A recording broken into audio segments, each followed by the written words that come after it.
It's high school hoops on Red Rock 92 and StreamUtah.Live. Join us all winter long as we feature live San Juan and Monticello basketball. Now, without further delay, we send you courtside for tonight's action. Welcome to high school hoops on Red Rock 92 and StreamUtah.Live. Good morning, ladies and gentlemen. Welcome live to Utah Valley University, the UCCU Center. We do welcome you in as we get set to start day number 2 of our state tournament action here, the 2026 state tournament, the 2A state tournament here for the San Juan girls and boys, and both teams suffering tough losses last night to Kanab, the number 1 ranked teams here at the 2A state tourney.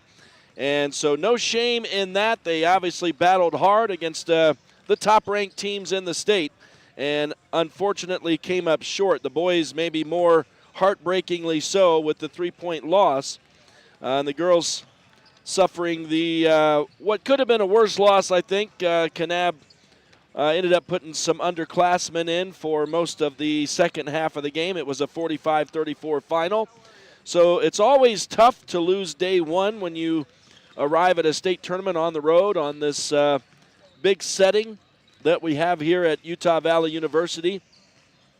And to rebound in consolation play, and it's always tough after a loss like that, and we'll see how the girls and boys respond today. San Juan girls coming in as the number 8 seed in this tournament. They're going to be taking on number 5 Duchesen, a team that they may match up pretty well against here this morning. It is morning. I know we said welcome to tonight's action on the open there, but it is morning. It's going to crawl into the afternoon as these two games go along. We have back-to-back games today with the San Juan girls followed by the San Juan boys.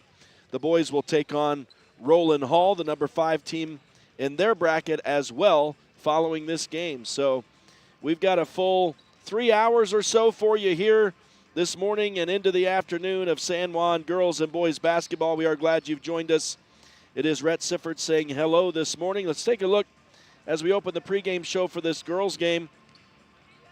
Let's take a look at Duchesen coming in, and the Lady Eagles come in with a 19-6 record. Again, they were the number 5 seed in this state tournament, so they've got the pretty solid record.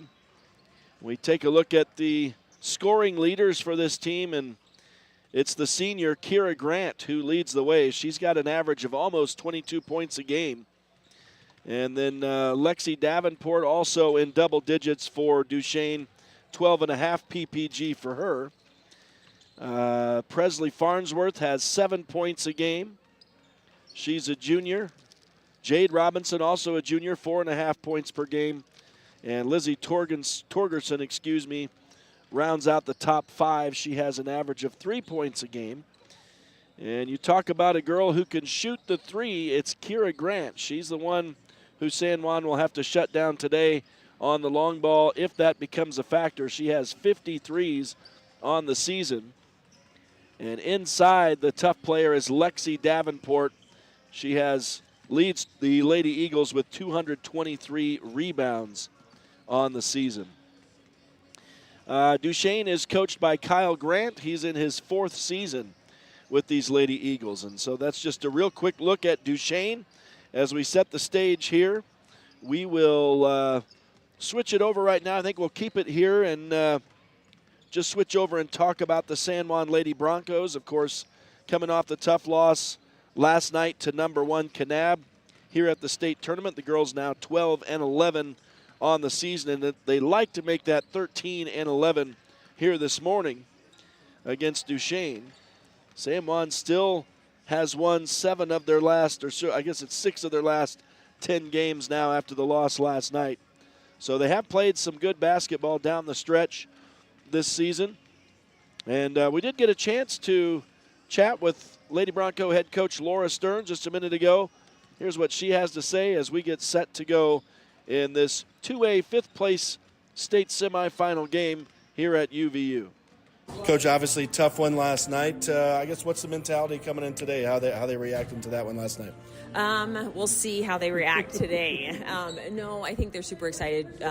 One, just to be here, and two, I feel like we believe that they can take this game against Duchesen. Just from watching the stats and things like that, we match up pretty well with them. And I think they're excited to get a win, so we can go in and fifth, sixth place. Yeah, the fact is you're not done. Two wins here, and you can get fifth place, yes, so exactly. That's pretty cool. That would be a first in like a super long time for San Juan. Yeah. So the mentality coming in today is the girls are excited, ready to go against this team, huh? Yep, we are. And you know this team. This is a pretty familiar foe today. Well, yes, we haven't played them yet this year, which is nice. See somebody from a different region, but they lost a few players last year. They I don't know, from last year. We'll see. I guess it's all different when you actually play them versus scouting them. Certain situations, they got a couple good little players, but I don't feel like we've got Kamaya, who is pretty big and physical. I don't feel like they really have anybody that can compare to her. So I'm expecting them to come out in a zone, and if they do that, then hopefully that'll make our outside perimeter shooters be able to put some buckets in for us tonight. Yeah, what's your opportunity to see them? Were you able to see some film, or do you just have to what you saw here? Last night we saw them play. We stayed and watched them play, and then just scouting film throughout the year. But yeah, I'm hoping they match up pretty well, it seems like, and so it should be a good game for them, I'm hoping. So what's your approach tonight? What does your team need to do here? One, their number 10, I forget what her name is, coach's daughter. She's a pretty dominant little player, drives the basket, has a good three-point shot, things like that. So just making sure that we don't let her drive around us easily, that we're helping out when we're in man defense. We put up our fastest girl against her, so hopefully she'll be able to match up well to her. It seems like she has certain tendencies, so hopefully we'll be able to stop those tendencies and make her do something different. But then just taking care of the middle, making sure they don't get any easy shots inside, boxing out, just doing the fundamentals, basically. If they can do the fundamentals that I've seen them do, we should be able to take the game. It's like a good old-fashioned weekend in Blanding with you and the boys playing back-to-back here. I know, right? Again. All right, Coach, we appreciate it. Good luck. Have fun today. Oh, thank you. And a big thanks to Coach Stearns for chatting with us before this game and taking time out. Obviously, tough to lose like they did last night and bounce back today, but we'll see. This should be a pretty fun one this morning between the San Juan Lady Broncos and the Duchesen Lady Eagles.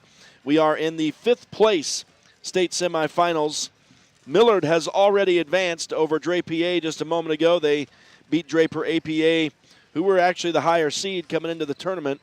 Millard 7th and Draper APA ranked 6th coming in, but Millard won by 10 in that one, 42-32. So whoever wins this game today, or this morning that's about to get underway, either San Juan or Duchesen, will take on number 7 Millard tomorrow. So it doesn't get any easier, obviously.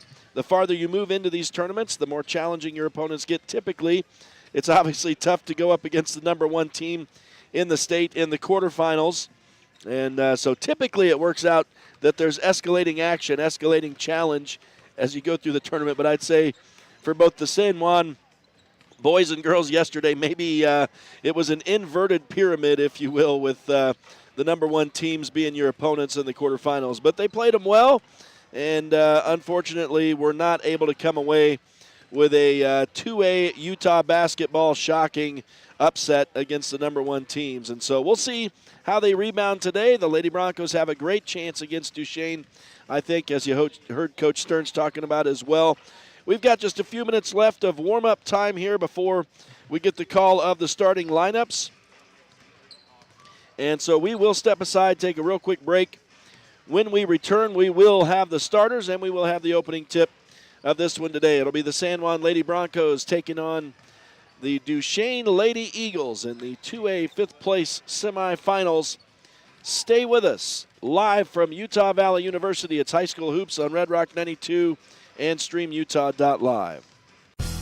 Diamond Propane in Blanding, Utah is the only locally owned and operated propane dealer in San Juan County.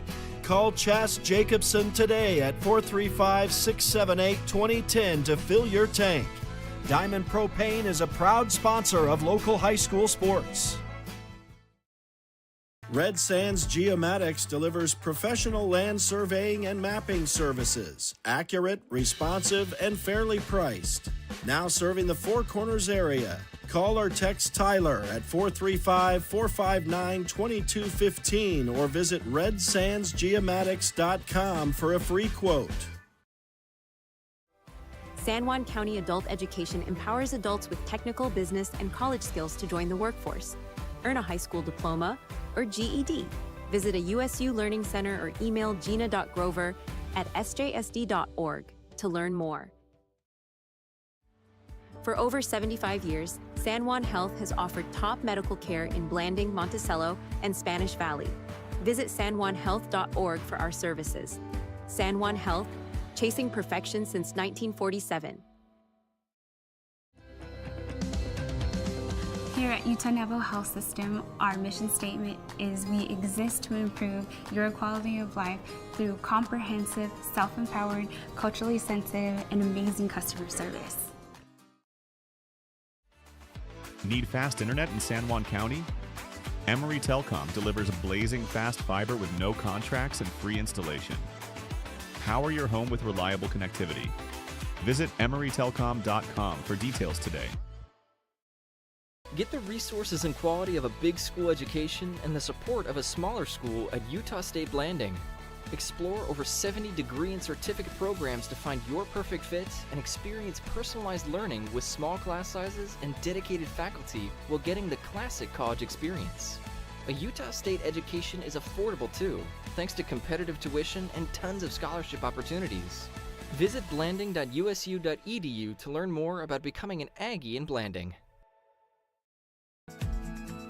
In career and technical education, your classroom is more than a place to learn.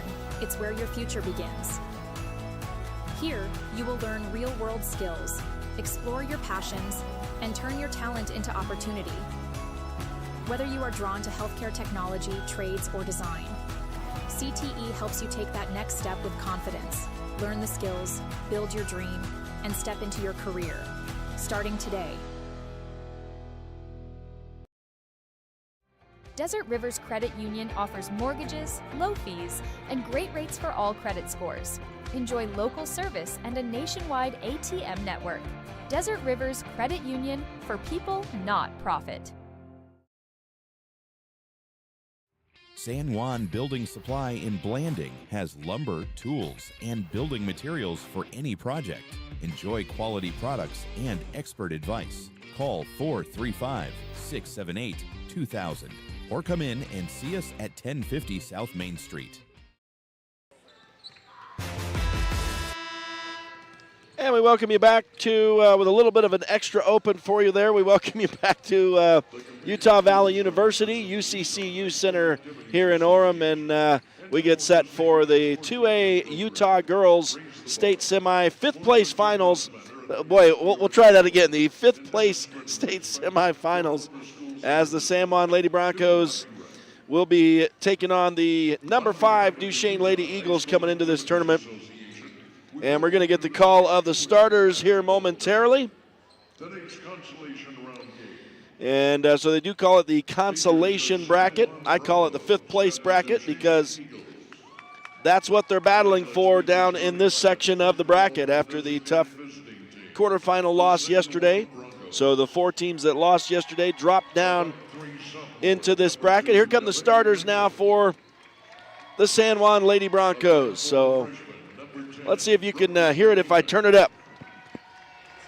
A 5'7" senior, number 21, Maddie Adams. A 5'7" senior, number 31, Cadence Mitchell. And a 5'11" junior, number 42, Kamaya Fullwood. The head coach is Laura Stearns. The principal is Ryan Nielsen.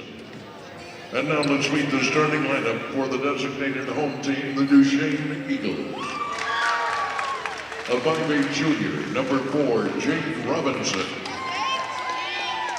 A 5'7" senior, number 10, Kira Grant. A 5'5" junior, number 11, Presley Farnsworth.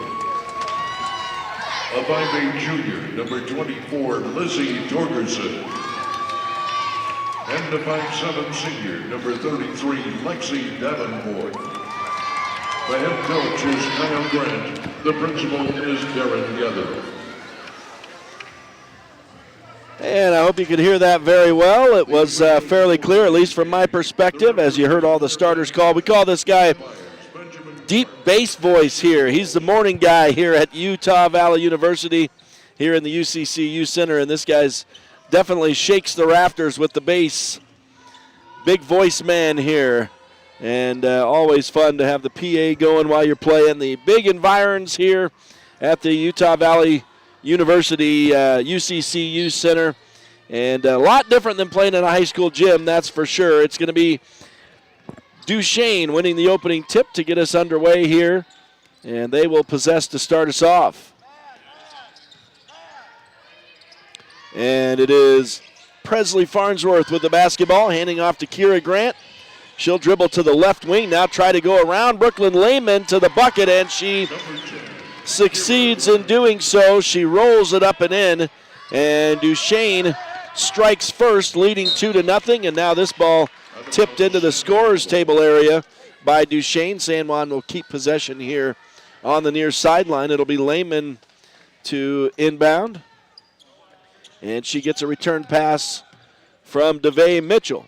Now goes cross court to Maddie Adams on the left wing. I can see the San Juan boys team here to cheer on the girls. Now Maddie Adams having trouble with that ball, and then little lackadaisical. It's going to be stolen away, driving down court.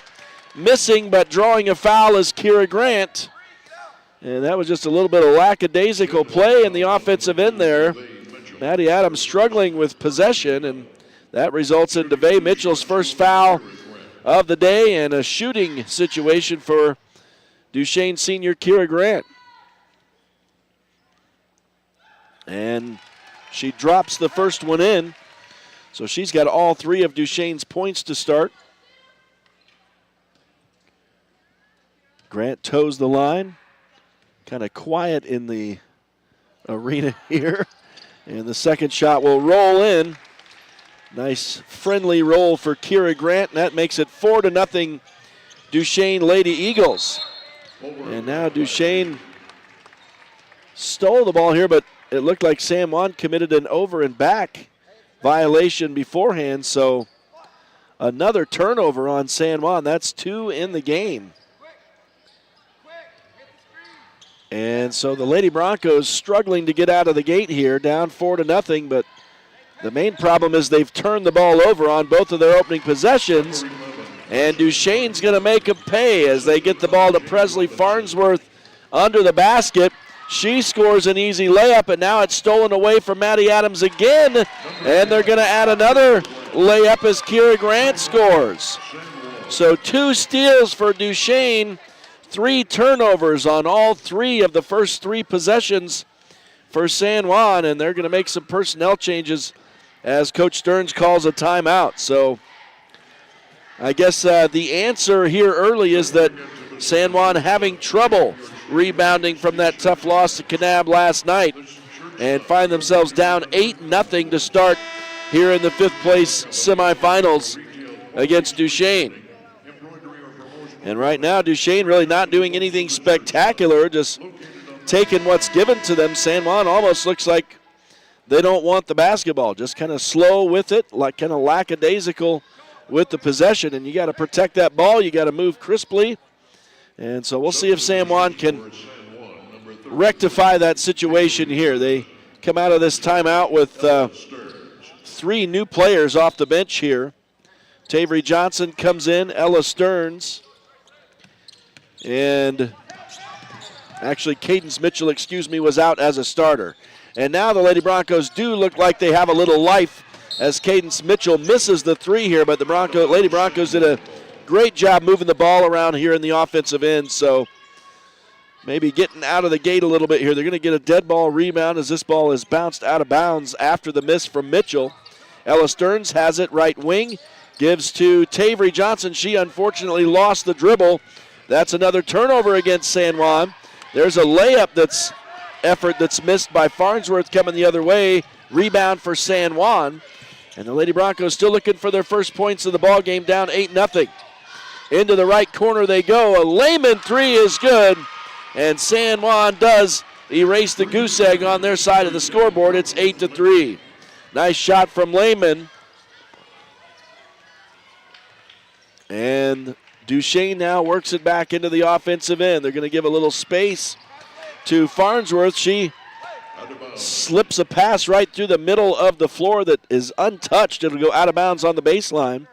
And that turns it over to San Juan. So the first turnover of the game for Duchesne. And San Juan will take it. Lady Broncos have turned it over 4 times here in the early stages. Now some good passing, and Kamaya Fullwood to the bucket. The shot a little too high off the glass. But on the offensive rebound, we're going to get a foul. It actually looks like it was a defensive rebound and a foul to San Juan. So the miss from Kamaya Fullwood, a defensive rebound for Duchesne, and the first foul of the day on Tavery Johnson. So Duchesne gets possession.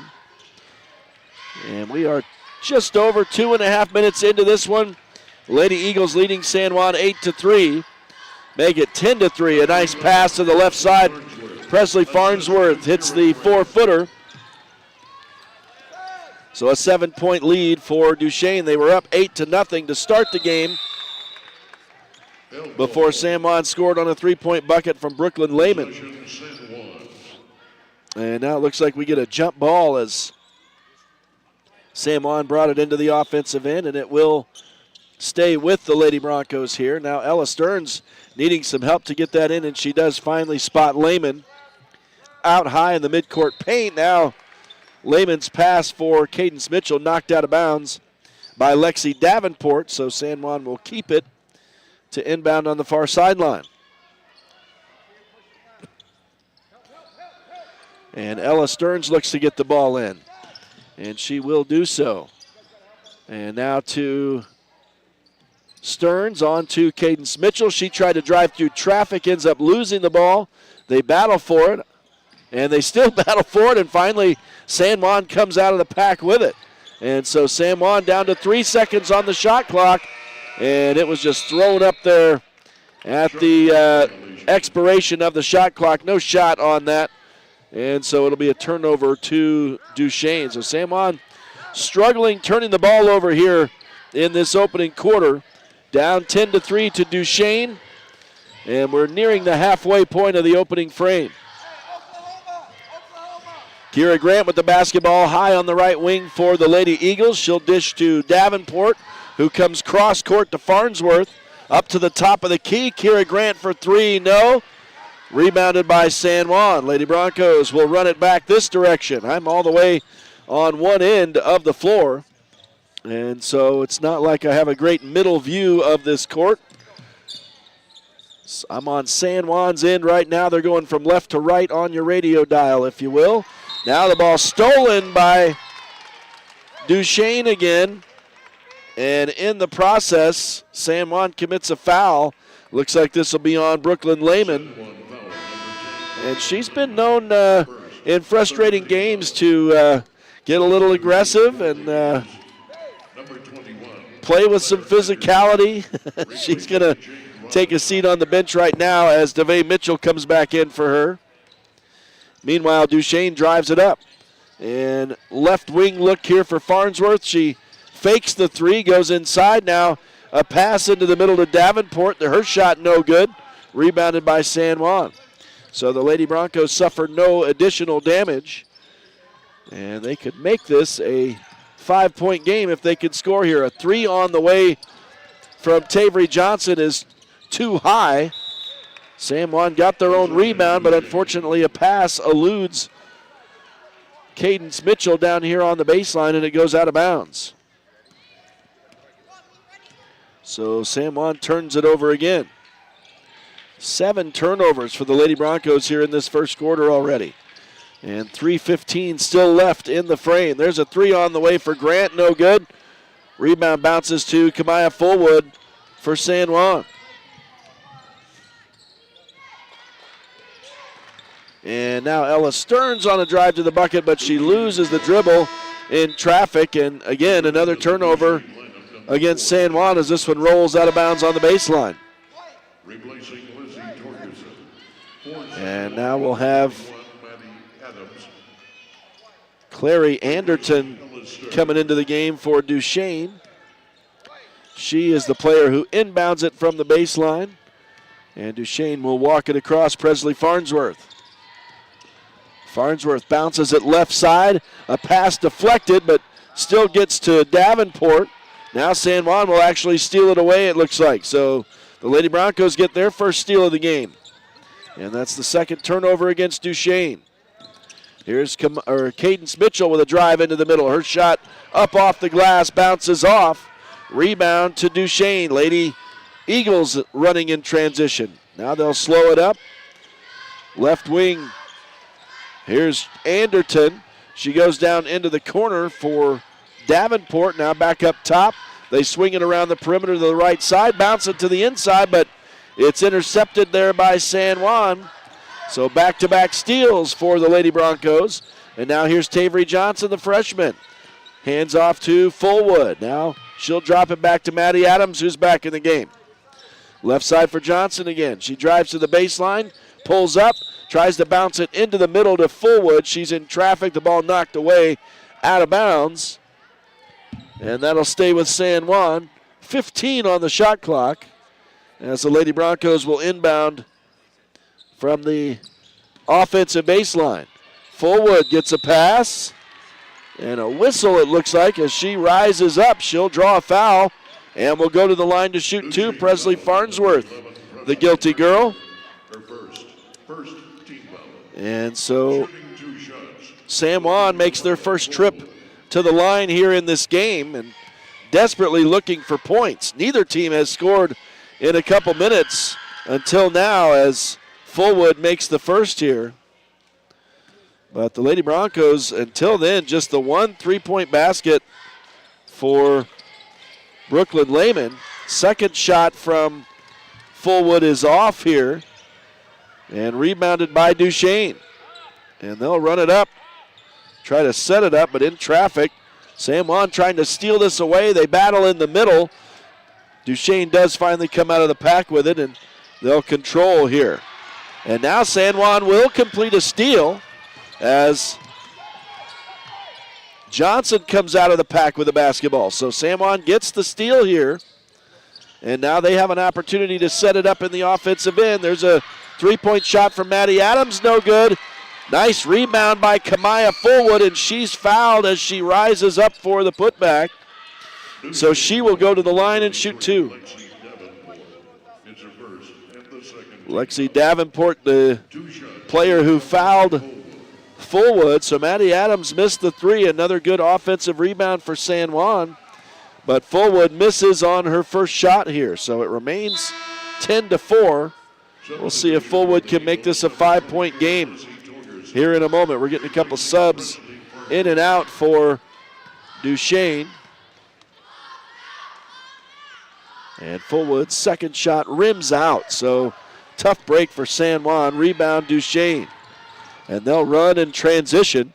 Now pulling up at the top of the key is Kira Grant. They spin it down to the paint. And speaking of spinning, Lizzie Torgerson called for the travel. So that's the fourth turnover against Duchesne. San Juan will get the ball back. Player who just came out of the game. Now San Juan, unfortunately, a little lackadaisical with the ball, and it'll go out of bounds over here on the near side. Another turnover for San Juan. That's 9 in the quarter. That was a bit weird. I don't know if San Juan knew the game was going on there. There was a sub for Duchesne who kind of came out onto the court and then came back to the sideline. That was definitely a strange series right there, but as the dust settles, Duchesne has the basketball in the offensive end. The ball knocked away, though, and stolen by San Juan. So the defense heating up for the Lady Broncos. Cadence Mitchell goes through traffic, had it stripped away, got it back, put up the shot. It won't go, but she's fouled. She'll shoot two. And that'll be the first foul on Jade Robinson. Cadence Mitchell to the line for San Juan, trying to make this. She could make it a 4-point game here. And she does get a nice friendly roll on her first shot, so Cadence Mitchell on the stat sheet with 1 point. 40 seconds left in this first quarter as Mitchell hits both. So make it a 2-possession game, 10-6 in favor of the Duchesne Lady Eagles. We are into the final half minute of the first quarter. So it was 8-0 for Duchesne. San Juan has rallied to make it 10-6. It's been slow. It hasn't been a fast rally, that's sure. Now San Juan trying to steal the ball away again, but they can't now. It's going to go through the hands of Clary Anderton and out of bounds as San Juan's defense forces another turnover. And that number is evening up, 6 now for Duchesne. San Juan has 9 turnovers. And the Lady Broncos might have the last shot here. Here comes a 3 for Tavery Johnson, no good. They battle. Cadence Mitchell puts up a shot, no good as well. So back-to-back misses, and at the buzzer, this one thrown down court, no good for Duchesne. So you had a Tavery Johnson 3 that didn't go, an offensive rebound for San Juan. Cadence Mitchell missed, and a defensive rebound for Duchesne, and a long half-court 3 for Presley Farnsworth that missed, and that's how the quarter ends. It's a 10-6 lead for Duchesne. San Juan was down 8-0, but rally go on a 6-2 run to make it respectable heading into the second quarter. Stay with us. We'll return to the UCCU Center here at Utah Valley University in Orem. It is the 2A Girls State 5th place semifinals. And San Juan down by 4. Stay with us. We'll return high school hoops on Red Rock 92 and StreamUtah.Live. Since 2009, Blue Mountain Hospital has set the standard for rural health care, bringing excellence in healing, quality care, and inspired staff to San Juan County. We offer the county's only accredited sleep center, compassionate labor and delivery, top-tier emergency care, and flexible dialysis options. At BMH, our comprehensive services are delivered by a passionate team. Visit bmhutah.org to learn more. We can't wait to meet you.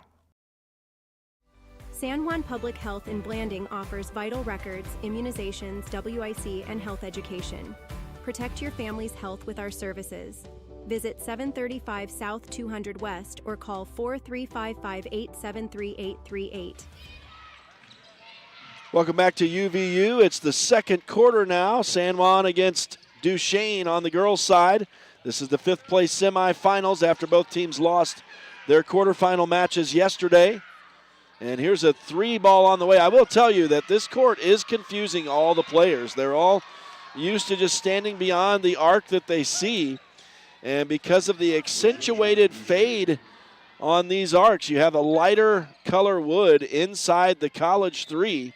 And they're all standing beyond that. None of them are stepping into the high school 3 area and taking that 3 from in there. So it is affecting the way the players set themselves positionally for these shots. And Duchesne right there missed a couple of 3s, and now they'll steal the ball from San Juan. So the Lady Broncos turn the ball back over. And Duchesne with it in the offensive end. Here is Kira Grant with the basketball. Now they'll swing it around the perimeter. Davenport on the right wing. Back up top for Grant. To Davenport again. She steps inside the arc, bounces it to Robinson, then gets a return pass. Now she'll just sling it cross court, and it's Farnsworth. Down to 5 on the shot clock. San Juan steps in the way and steals a pass. And now Duchesne narrowly misses stealing, and we're going to have a foul on Presley Farnsworth as she was, it's going to be Kira Grant. And that's the first on the Duchesne senior. So San Juan will reset here from the offensive baseline. They bounce it in traffic to Cadence Mitchell. She had her shot blocked. First block of the game, and it's pulled down by Duchesne as well. And now Davenport gets free for a moment. She drives right into Kamaya Fullwood, who they're going to call for the foul. Fullwood looked like she was just standing there to me. and got run into, but they do call her for the foul. And so that will put Lexi Davenport to the line for Duchesne. And the first shot is off, so it'll remain 10-6. Break for San Juan. We're still looking for our first point in this second quarter, and we get it right here as Davenport drops the second one in. Make it a 5-point game, 11-6. Now San Juan having trouble getting this in. The ball knocked away, but out of bounds by Duchesne, and now the Lady Eagles are pressing. So San Juan's going to have to be diligent here. And they get it into Lehman.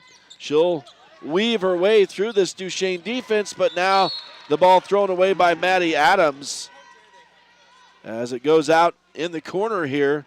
She intended that for Tavery Johnson, but that was about 3 feet away from Johnson. So the 11th turnover against San Juan in this one. And Duchesne has it. They'll bring it across the line, and it's Presley Farnsworth dribbling across. Some high dribbles here. And now her pass goes through the hands of an intended recipient and out of bounds on the far side. So the team's trading turnovers right now. And Duchesne doesn't like it. They're going to call a timeout here. I'm trying to get to, Coach Kyle Grant calls the timeout with 6:03 left in this first half.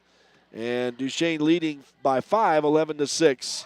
High school hoops on Red Rock 92 and StreamUtah.Live is brought to you in part today by Dependable Auto Repair.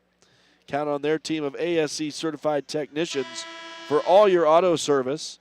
Diamond Designs offering a wide variety of quality customized products.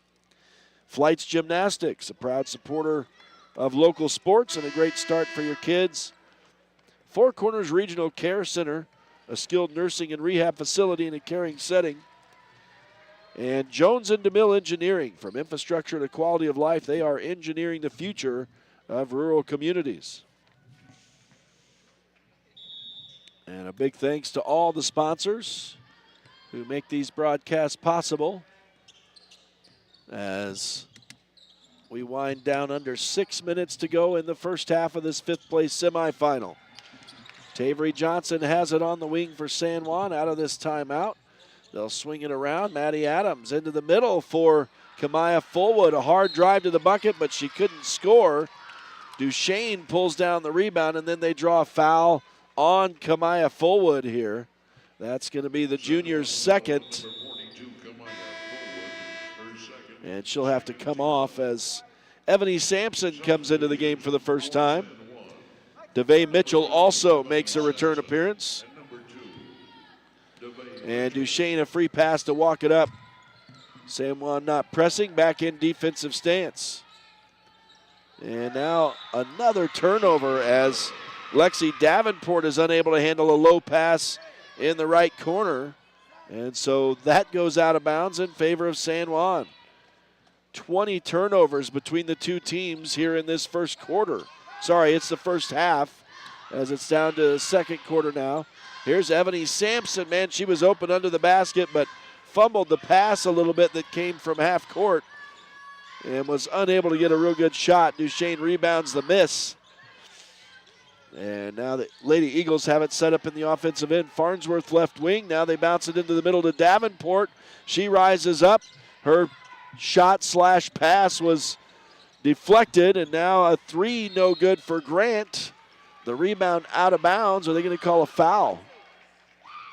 They're going to call a foul, on the rebound for San Juan. That'll be on Jade Robinson, her second.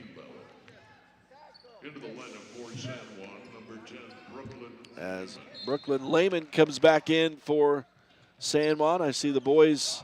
I see a couple players for the boys team still up there. Most of the rest of them probably starting to prepare for their game. As this ball will be turned over again by San Juan. Goes out of bounds in the corner here.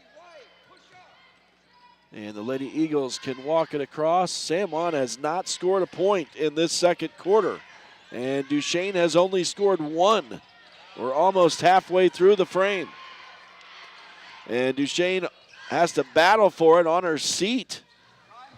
Player down there tried to get that free. That looks like that was Davenport. Now a pass down low goes out of bounds.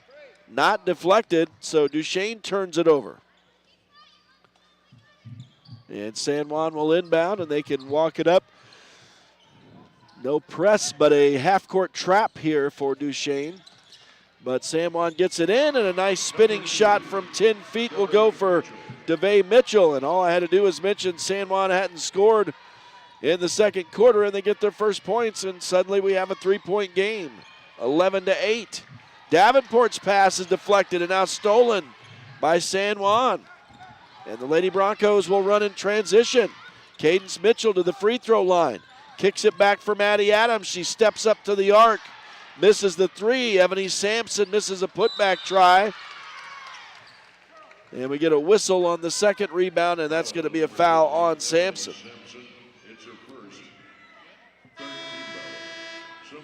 So Ebony Sampson guilty of her first foul in the game. San Juan has 3 in the second quarter. The Lady Broncos would have loved to have scored on that possession. That would have made it a 1-point game. But Duchesne has it back in their offensive end now with a chance to stretch the lead a little. Nearly losing it out of bounds was Grant that time, but she's able to corral it. Now a pass into the middle in traffic was nearly picked off by San Juan, but Duchesne will keep it here. Around the perimeter they go, and again, everybody's set up beyond the deep arc here. Now San Juan will reach in and steal it away. And the Lady Broncos have done a good job stealing here since about midway through the first quarter. Ebony Sampson takes a pass in traffic. Dishes out to Maddie Adams. Baseline drive from the right side. Floated the shot up too high, and it's pulled down by Duchesne. And they try to get San Juan out of position with a long pass, but the Lady Broncos recover well. Now into the middle, Duchesne. Kira Grant misses a runner. That was from 10 feet, rebounded by San Juan. Lady Broncos will run it up. Still 11-8. Here's a three on the way, but I think it's waved off. There was a foul on the floor. Oh, they're going to call an offensive foul on Ebony Sampson. So I didn't see what happened there, but Sampson has been called for 2 fouls in this second quarter. And so Duchesne inbounds. Kira Grant dribbles it across for the Lady Eagles, then goes to the right side for Claire Anderton. I'm not sure that's not supposed to be Claire. Clary is how it's listed on my roster. We're going to get a foul.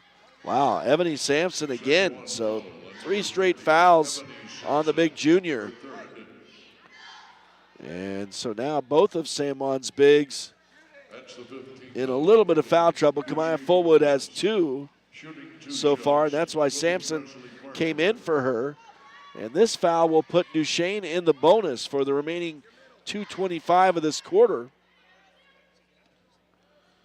And so at the line to shoot 2 is Farnsworth. First shot on the way, bounces high in the air and drops outside the basket.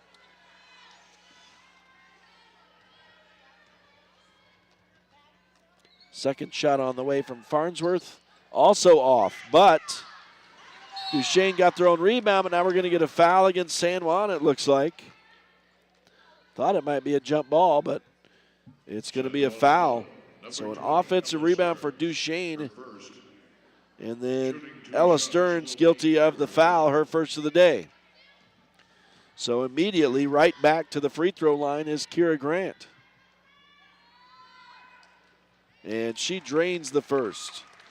This is the last player you probably want to have at the free throw line, Duchesne's leading scorer. Second shot on the way, also good, just as I suspected. So it's just been 3 points for Duchesne here in the second quarter, 2 for San Juan. as a long Brooklyn Lehman pass is deflected out of bounds. San Juan will keep it here in the offensive end, and Lehman gets a pass from Ella Stern. She gets it right back, and this is the 6-foot jumper from the right side. She had a real good look. Duchesne gets the loose ball, and they'll work it in. Now down to the baseline. A pass underneath the basket is unable to be handled by Lizzie Torgerson. Out of bounds. She fumbles it, and that's a turnover back to San Juan. So the Lady Broncos will get the ball. Looks like we're going to get a timeout here with 1:57 to go in the first half and a very low-scoring fifth-place semifinal. Duchesne has the edge right now by 5, 13-8. And we will step aside as well and return to UVU. It's high school hoops on Red Rock 92 and StreamUtah.Live. Holiday Construction is your one-stop source for gravel, concrete, excavation services, and custom hauling. We've proudly served San Juan County with quality and dedication for over 40 years. Call Holiday Construction today at 435-678-2028. We're proud supporters of high school sports and our community. Welcome back to the UCCU Center at Utah Valley University in Orem as San Juan inbounds the ball out of their timeout. Stepping in to foul Maddie Adams is Presley Farnsworth, and that's not the way Duchesne drew that up, but the Lady Broncos having trouble getting it across the midcourt line right now. And now we get a whistle that we got a sub coming in for Duchesne. It's Jade Robinson returning to the game. As DeVay Mitchell has it. She'll lob it in for Johnson, and now the ball is intercepted, stolen by Duchesne. They'll run the floor and score as Lexi Davenport gets the bucket ultimately, but a steal for Duchesne. That is the 13th turnover against San Juan, so the press giving San Juan some trouble now as they are able to get it into the offensive end this time. Here's Lehman with the basketball on the right wing. She goes cross court for DeVay Mitchell. Down into the left corner, Maddie Adams puts up the three, no. Rebounded by Duchesne. They're battling through some San Juan defensive traffic here, but able to get it across the line is Kira Grant. She'll hand off to Farnsworth, gets it back. Down into the corner now for Davenport. They swing it back around. And into the corner ultimately. Anderton has it there. Into the paint, Davenport back to the wing. Now up top. Here's a three on the way from Davenport. Off to the right. Rebounded by Duchesne, and missing a putback is Robinson. So that was a golden opportunity right there for the Lady Eagles. Not able to cash in. San Juan gets a rebound. Here's a runner from the left side. Tavery Johnson not able to score, but it looks like we're going to have a foul on Brooklyn Lehman on the rebound as well. So to add insult to injury, that will put Duchesne to the line once again with 33 seconds to go in the half. And San Juan trailing Duchesne by 7, 15-8.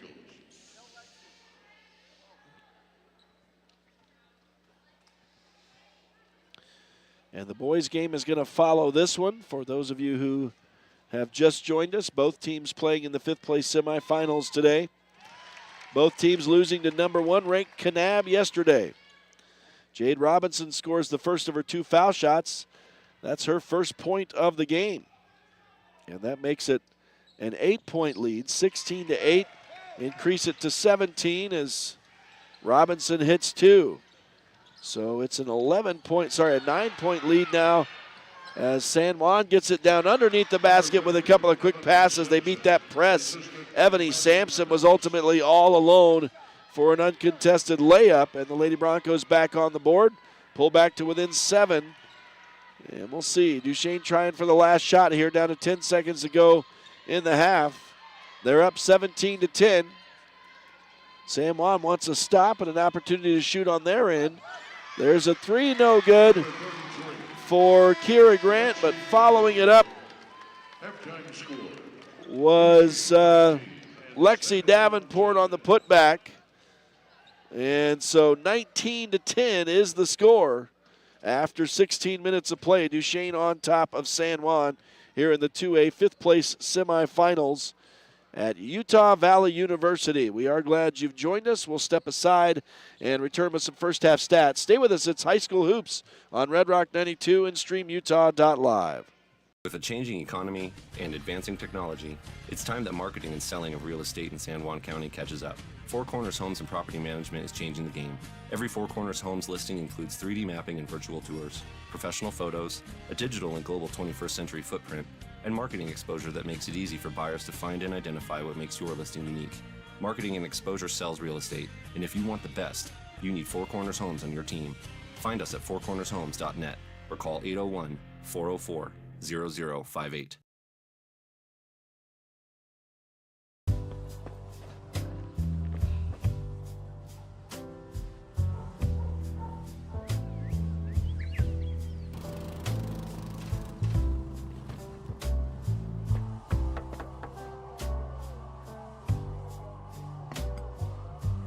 Ready to own a home across Utah or Colorado?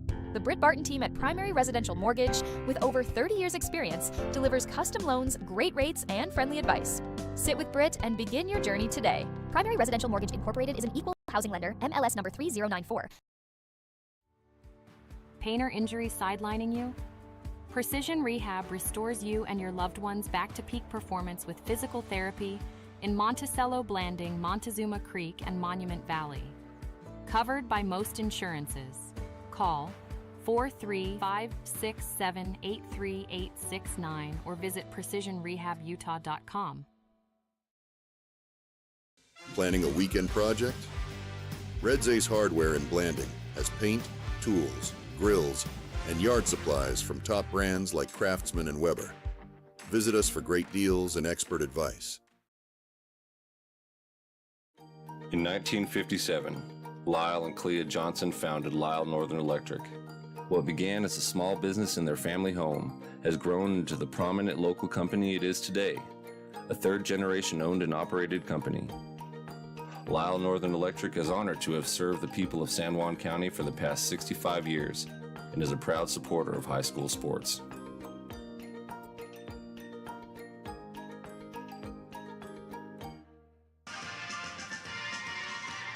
Welcome back to Utah Valley University, the UCCU Center, the site of our high school hoops matchups this early week. We are in the 2A Utah State boys and girls state tournaments here and into the semifinal rounds today. Unfortunately for both the San Juan teams, they are playing in consolation play in the fifth place bracket after losing to Kanab yesterday. But right now at halftime in the girls' game, which opens us up today, San Juan trailing Duchesne 19-10. We'll take a look at some first half stats for you. And the Lady Broncos outscored in the first quarter 10-6, 9-4 in the second. And it took a while. It took about till we were over halfway through or so before either team really got any offense going in that second quarter. But we'll take a look now at the team stats and the shooting stats. Boy, for San Juan, a real struggle in that first half. Just 3 of 19 for 16%. Duchesne was 6 of 18 for 33%. From three-point range, San Juan 1 of 7 for 14%. Duchesne was 0 of 8 for 0%. From the free throw line, Lady Broncos 50%, just 3 of 6. Duchesne 7 of 10 for 70%. And I may have missed some turnovers. Brad James has it 16 turnovers for San Juan and 15 for Duchesne. I had 13 and 13. Block shots, I've got 1 for Duchesne and none for San Juan. That's what Mr. James has as well. And in the steals, he's got 8 for San Juan and 6 for Duchesne. I've got 6 and 5, respectively. So I'm a little off on that, I guess. My stats, of course, are always to be taken with a grain of salt. We will take a look at your individual player stats now, and I do believe I have this right. For Duchesne, Kira Grant leading the way with 8 so far. And then let's see, 5 points for Lexi Davenport. Just checking to make sure I've got that right. Maybe I can do that in a little bit. But 5 for Davenport. It was a 4-point first half for Presley Farnsworth. Jade Robinson has added 2 for the Lady Eagles. Again, not a whole lot of offense, and no threes for Duchesne in that first half. For San Juan, they're spreading it out, and Brooklyn Lehman leads the way with 3 points. Then you've got 3 players with 2 apiece. DeVay Mitchell, Cadence Mitchell, and Ebony Sampson. And 1 point in that first half for Kamaya Fullwood. The three-pointer scored by Brooklyn Lehman. And so those are the first half stats. Again, the San Juan Lady Broncos trailing the Duchesne Lady Eagles 19-10 in this 5th place state semifinal game here on the 2A girls side. We will step aside, and when we return, it'll be nearer to the start of the second half. It is High School Hoops on Red Rock 92 and StreamUtah.Live. Stay with us. Buying, selling, or refinancing. Trust Anderson Oliver Title Insurance Agency, Southeastern Utah's only locally owned title company, serving San Juan and Grand counties for over 25 years. Visit us today. At Energy Fuels, creating opportunities and participating in the local community is important to us. Thanks to our dedicated employees, we're safely producing critical materials that support cleaner energy sources and a better planet for future generations. Knowing that the youth of today will make great contributions tomorrow, Energy Fuels is a proud supporter of high school athletics within our communities.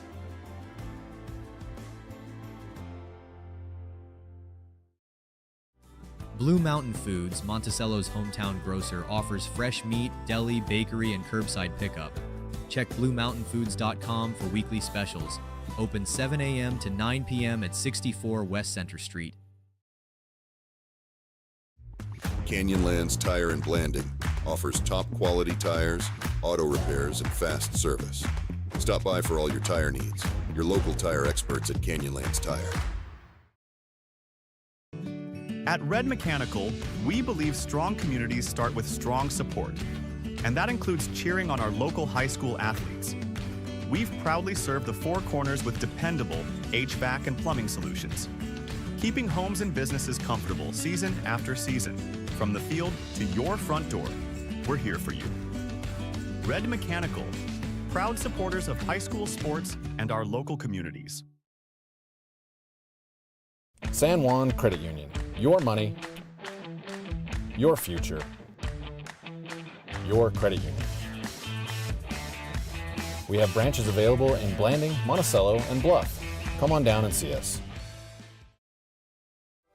San Juan County Adult Education empowers adults with technical, business, and college skills to join the workforce.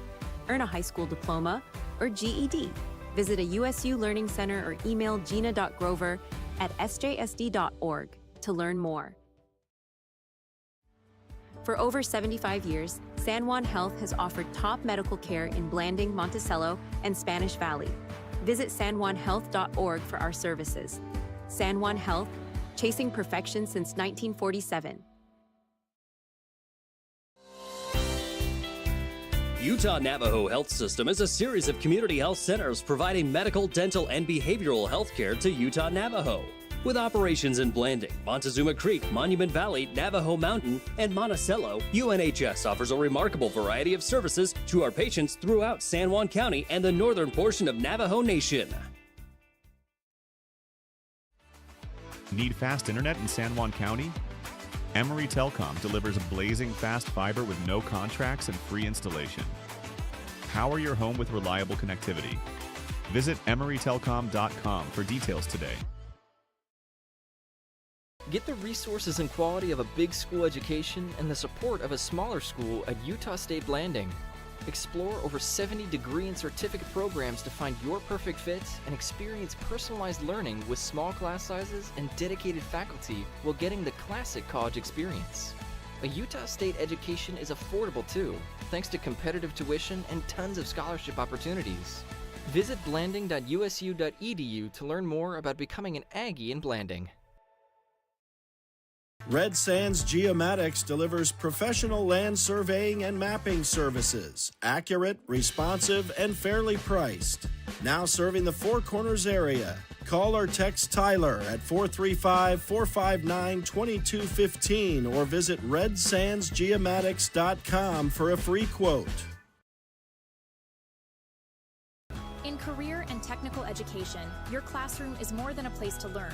It's where your future begins. Here, you'll gain real-world skills and turn your talent into opportunity. Learn the skills, build your dream, and step into your career starting today. Welcome back to the UCCU Center at Utah Valley University in Orem as we get underway in the second half of this fifth-place state semifinal game on the 2A girls side. Looks like a jump ball will start us off.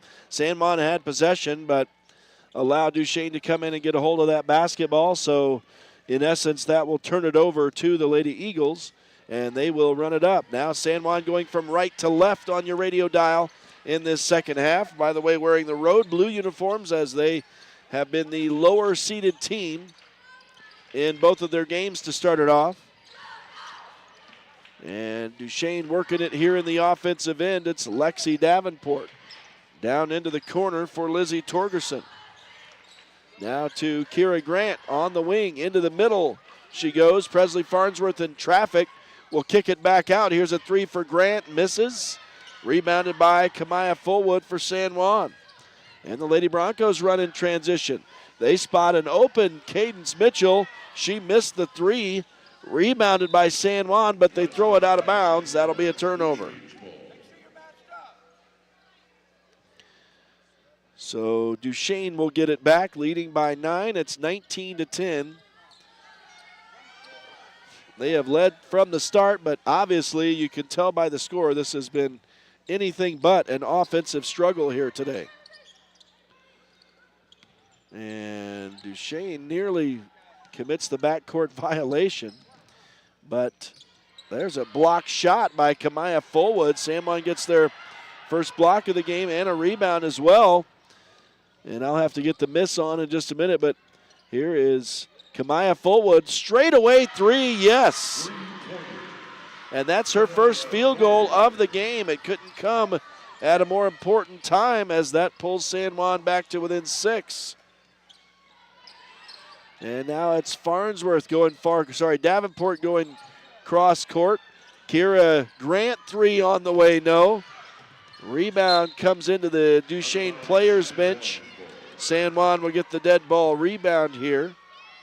Rebounds are even in this game, 17-16 in favor of San Juan. That's my number, so it's, of course, unofficial. And here are the Lady Broncos working it into the middle. Kamaya Fullwood taking a lot of physical contact in there. Couple of efforts won't go, but she will go to the line and shoot two.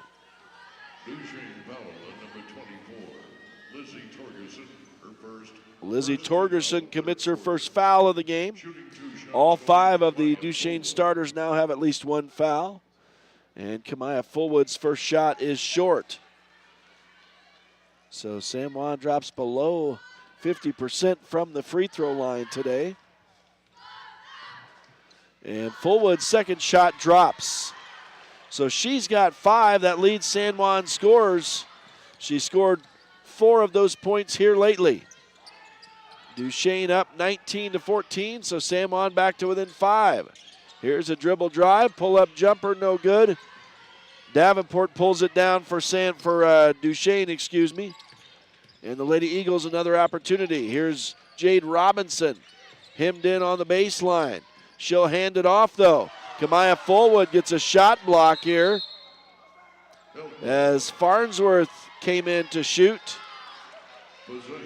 And not sure if there's a foul here, but San Juan gets the ball, it looks like.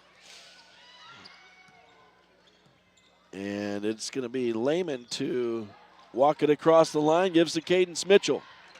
High out on the left wing. Now she drives to the top of the key, spins, sends it back the other way to DeVay Mitchell. Gives to Kamaya Fullwood under the bucket. She scoops it up, rolls it in off the front of the rim, and Kamaya Fullwood has lit herself on fire here to start this second half. She suddenly has 7 points, and San Juan's back to within 3. Here is a 3 on the way for Davenport, no good. Rebounded by San Juan. And the Lady Broncos can tie with a 3 on this possession. DeVay Mitchell hands to Cadence Mitchell, left wing. She drives in, now spins, gives to Brooklyn Lehman. She has it stripped away. I think it's going to be a foul on the Lady Eagles. It is. That's going to be the 3rd on Presley Farnsworth.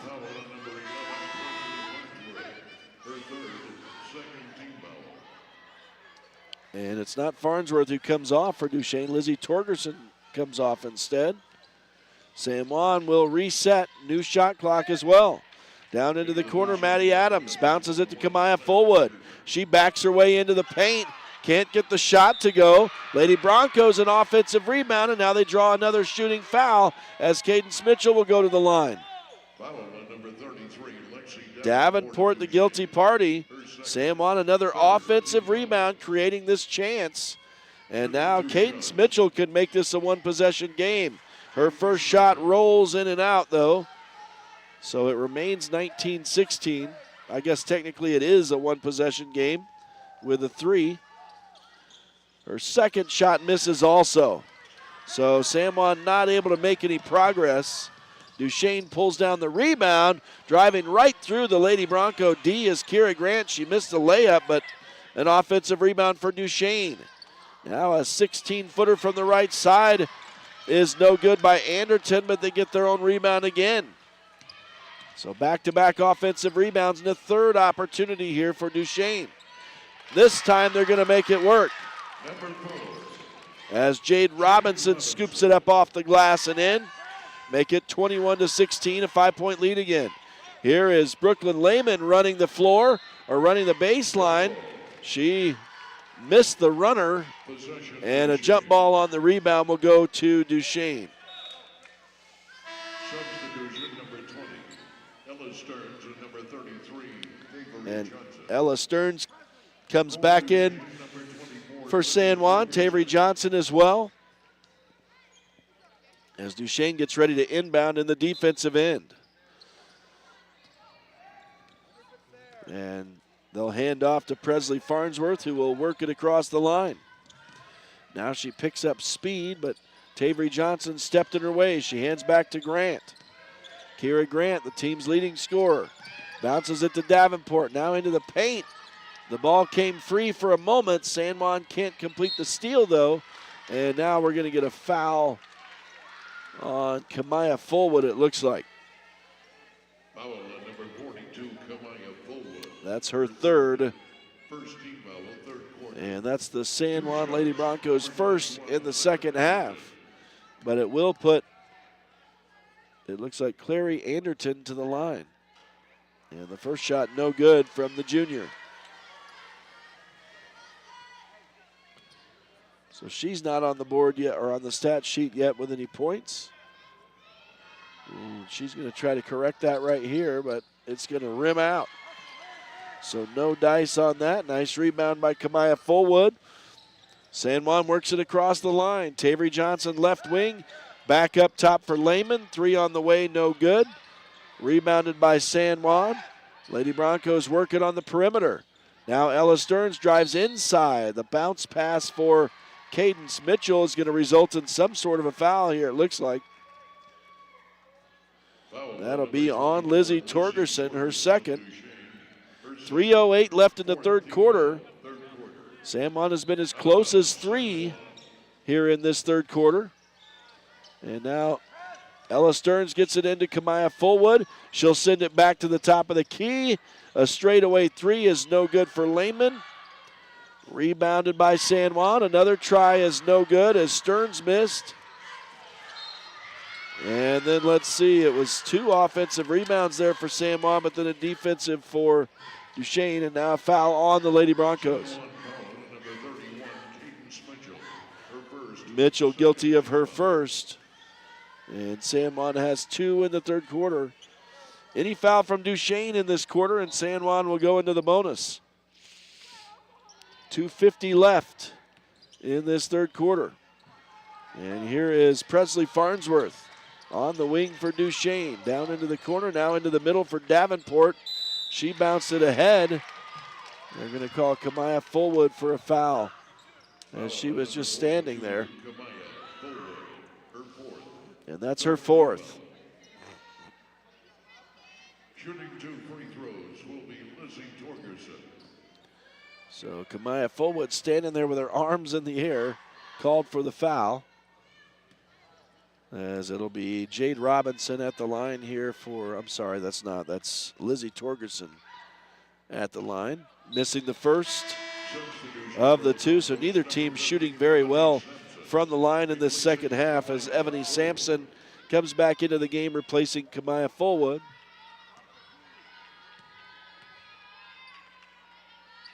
And the second shot from Lizzie Torgerson is right through. She has 1 point. Now all 5 Duchesne starters have scored at least 1 point.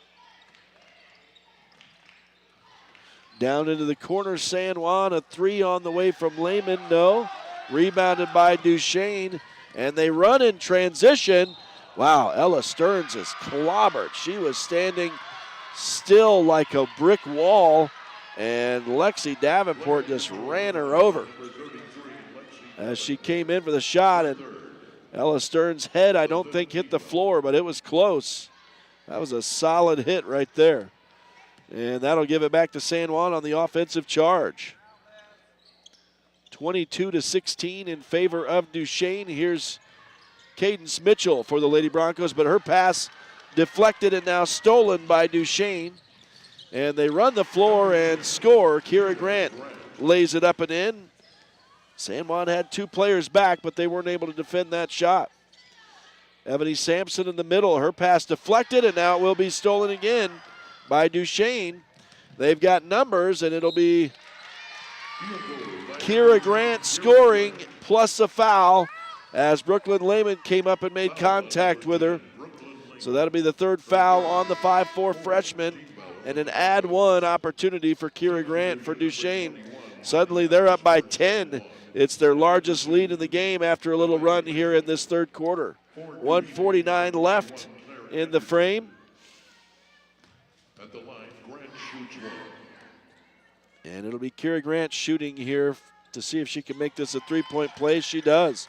And she leads all scorers with 13 points after that series. San Juan in trouble here in the backcourt. And Tavery Johnson getting slapped around over there on the sideline. No foul called. And she's talking it up as she goes by the refs. San Juan calls a timeout with 1:41 to go in this third quarter. Down 27-16 now, an 11-point deficit. We'll step aside as well and return to the UCC Youth Center at Utah Valley University. It's high school hoops, the 2A girls 5th place semifinals on Red Rock 92 and StreamUtah.Live. Desert Rivers Credit Union offers mortgages, low fees, and great rates for all credit scores. Enjoy local service and a nationwide ATM network. Desert Rivers Credit Union, for people, not profit. Since 2009, Blue Mountain Hospital has set the standard for rural health care, bringing excellence in healing, quality care, and inspired staff to San Juan County. We offer the county's only accredited sleep center, compassionate labor and delivery, top-tier emergency care, and flexible dialysis options. At BMH, our comprehensive services are delivered by a passionate team. Visit bmhutah.org to learn more. We can't wait to meet you. Welcome back live to UVU. It's 1:41 left in the third quarter here in the 5th place 2A girls semifinals. And the San Juan Lady Broncos trailing the Duchesne Lady Eagles 27-16. As out of this timeout, San Juan has the ball. They get it in, bring it across. Duchesne double teaming the basketball right now. But here's Tavery Johnson, the freshman, for three, no good. Rebounded by San Juan, though, and they score. DeVay Mitchell scoring. So the three, no good, but an offensive rebound for San Juan, and DeVay Mitchell gets her 4th point of the game with that field goal. And it's 27-18 as San Juan stays within 9. They were down by 11 and now need a major rally in these last 9 minutes. Here's a three on the way for Davenport, rims off, rebounded by San Juan, and the Lady Broncos run it across the line. DeVay Mitchell gives to Ella Stearns. She drives under the basket, kicks it out into the paint. Ebony Sampson missed her first try. She's fouled on the second. And that's going to be on Lizzie Torgerson, her third. So an offensive rebound for San Juan. Creates that second chance, and Ebony Sampson getting fouled on her putback attempt, so she's at the line to shoot 2, and she hits the first. Ebony Sampson with 3 points off the bench for San Juan so far in this one.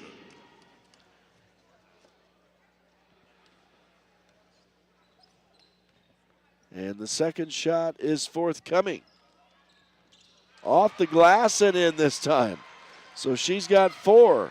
And San Juan is back to within 7. It's 27-20. Final 40 seconds of the third quarter. Lady Eagles with it in the offensive end, working it into the middle to Robinson. Now back up to the top, straightaway three for Kira Grant. It hit off the front of the rim, then the glass, then rolled in.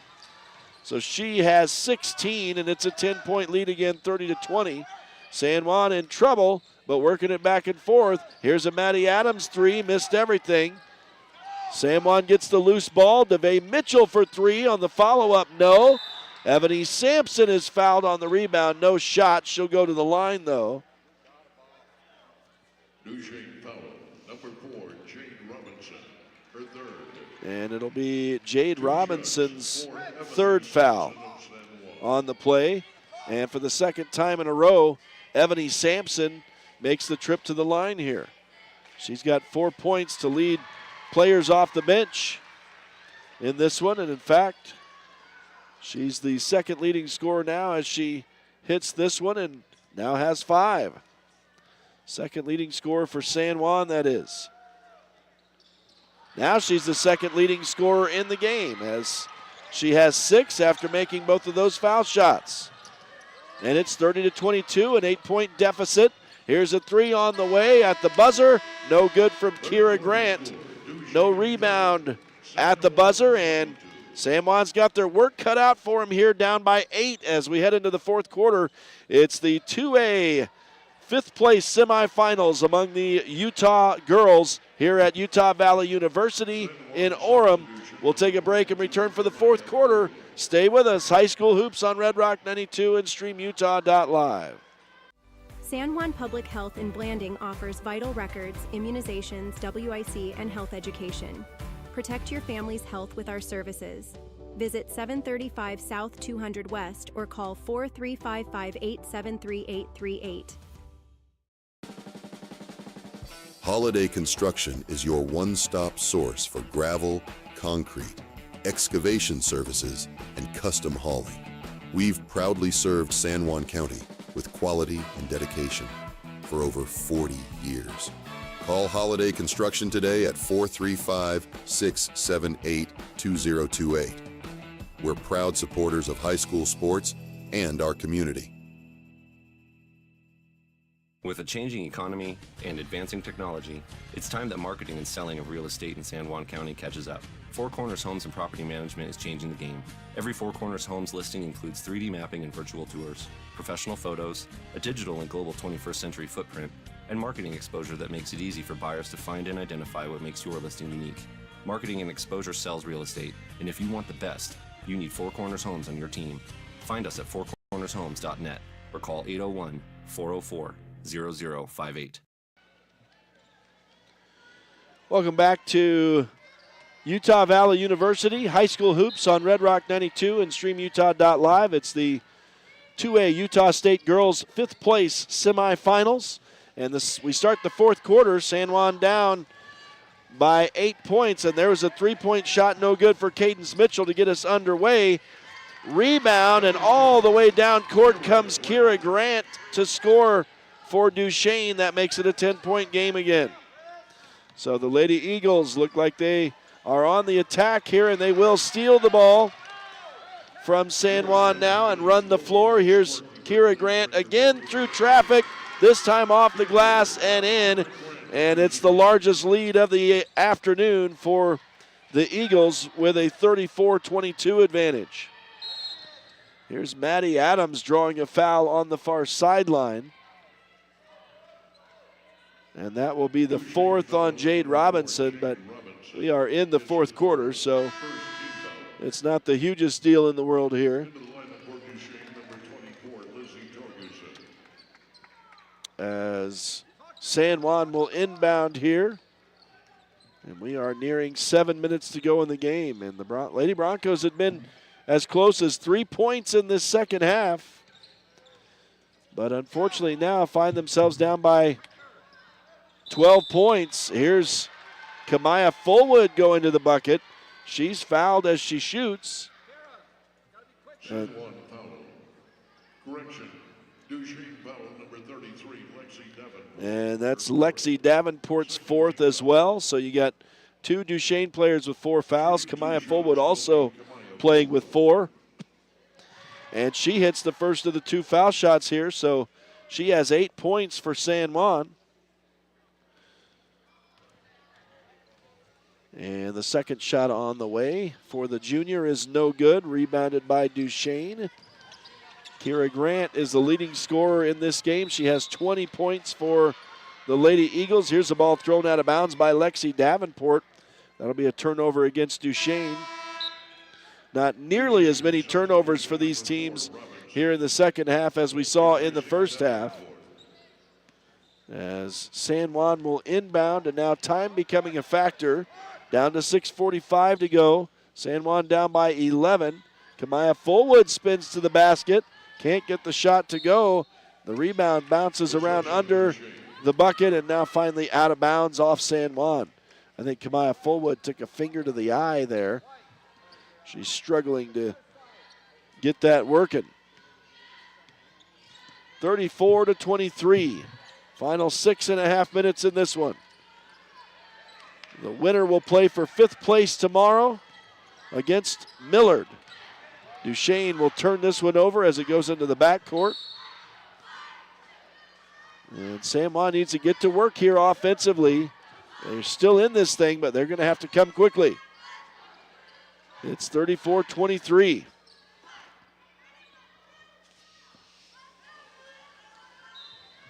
As DeVay Mitchell gets set to inbound for San Juan, she does send it in to Maddie Adams. Back to Mitchell. Now to Kamaya Fullwood in a double team in the paint. She spins and can't make the shot. Rebounded by the Lady Eagles. And Farnsworth will walk it up. So San Juan just not able to find the bucket right now. And not able to cut into this lead. Lizzie Torgerson misses for Duchesne. San Juan with a rebound. It's been a while since I've said San Juan rebound. There was a 3, no good for Maddie Adams. Rebounded by San Juan, though, and on the putback try, Lehman is fouled. It's her 4th, 3rd team foul. And I think that's Lizzie Torgerson, the guilty party. Will be Brooklyn Lehman. And the first shot for Lehman is good. So she has 4. San Juan within 10 now, 34-24. 5:49 to go in the game. Here's the second shot from Lehman, and that's also good. So she has 5. San Juan's within 9, 34-25. Kira Grant for Duchesne coming the other way. And now it'll be stolen by the Lady Broncos. Running the floor is Lehman. Then she hands to DeVay Mitchell. Gets a return pass, and Lehman is fouled, I think, on the floor here. Foul on number 11. And that's going to be on Presley Farnsworth. So now 4 of the Duchesne starters are all playing with 4 fouls now. And really just kind of putting it all out there in these last 5.5 minutes, I'm assuming, as really it doesn't hurt to let them keep playing. It's all right to foul out at this point. I would say they want their best girls out there. We've got a timeout on the floor. And we will let you know that High School Hoops on Red Rock 92 and StreamUtah.Live, brought to you in part by Napa Motor Parts. Get up and go with stores in Blanding and Monticello. San Juan Pharmacy, serving San Juan County and supporting local teams for decades. Westcott Motors, San Juan County source for quality, affordable vehicles. Westcott-motors.com. Wyatt Holyoke for San Juan County Sheriff. Your family's safety will be his first and constant mission. And a big thanks to all the sponsors who make these broadcasts possible. I mean, I feel like we come full circle with these San Juan teams for me. From football season all the way till now, it's almost like you're living with the guys on these teams.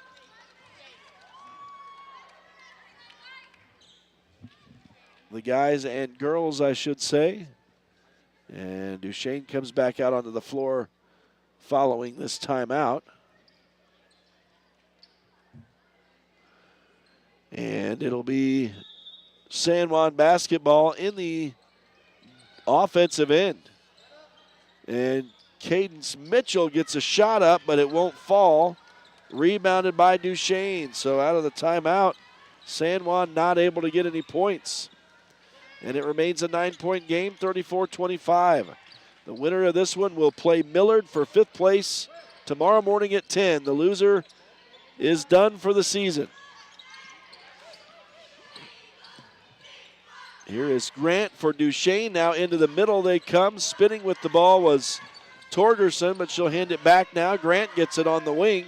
She goes to the top of the key, running out of time. They throw it up there. I think that was number 21 on the 3, Clary Anderton. But a rebound for Duchesne. So they get another opportunity. There's a shot by Grant that might have been partially blocked. And a rebound for San Juan. They were trying to run the floor here. It's knocked out of bounds by Duchesne. San Juan keeps it on the near sideline. But time a factor. 4:41 left in the game. And San Juan down by 9, 34-25. Brooklyn Lehman inbounds the basketball to DeVay Mitchell. Down into the corner for Cadence Mitchell. Misses the 3. Duchesne pulls down the board. 30 rebounds for Duchesne. San Juan has 33, according to my unofficial stats. Kira Grant with it. Right side now for Eileen Nielsen, who's fresh into the game. You don't see the name Eileen very often these days. Classic name there. And very fitting for our radio station, Classic Hits. As there's a 3, no good for Presley Farnsworth. Rebounded by Duchesne, but they travel. And so that'll be a turnover against the Lady Eagles. Both teams unofficially with 17 turnovers in this game. And I think they had almost that many in the first half. Now San Juan turns it over. I shouldn't have said anything. And Duchesne's going to steal it, run the floor, and score. Kira Grant adds to her game-high total. She's up to 22 now. It's 36-25. 3.5 minutes to go in the ball game. A 36-25 lead for Duchesne.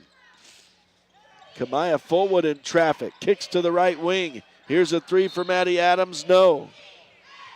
But a foul on the rebound.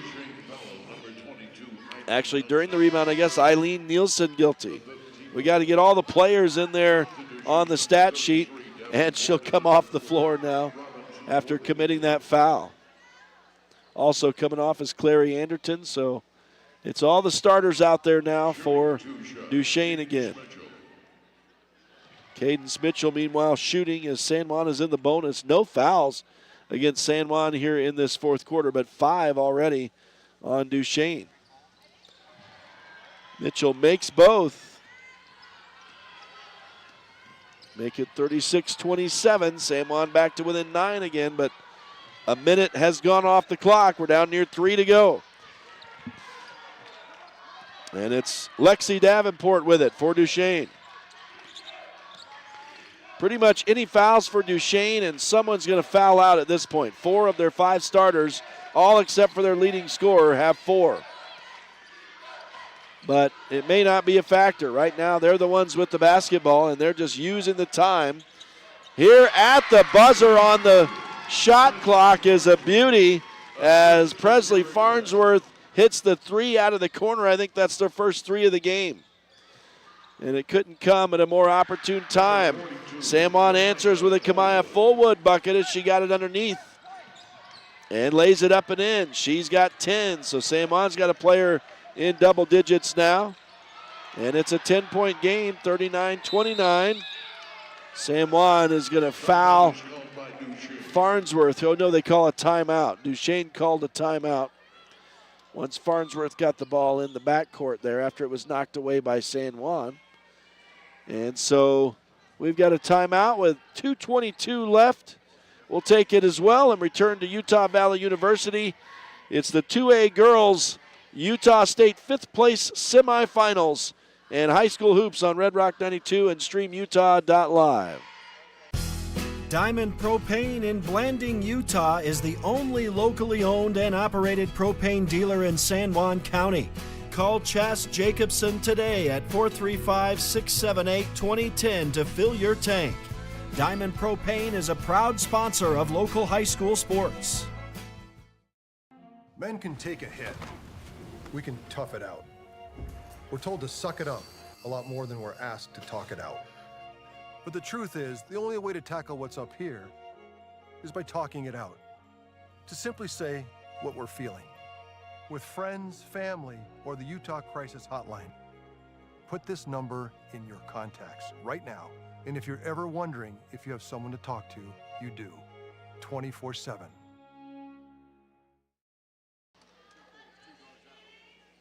Welcome back to the UCCU Center at Utah Valley University.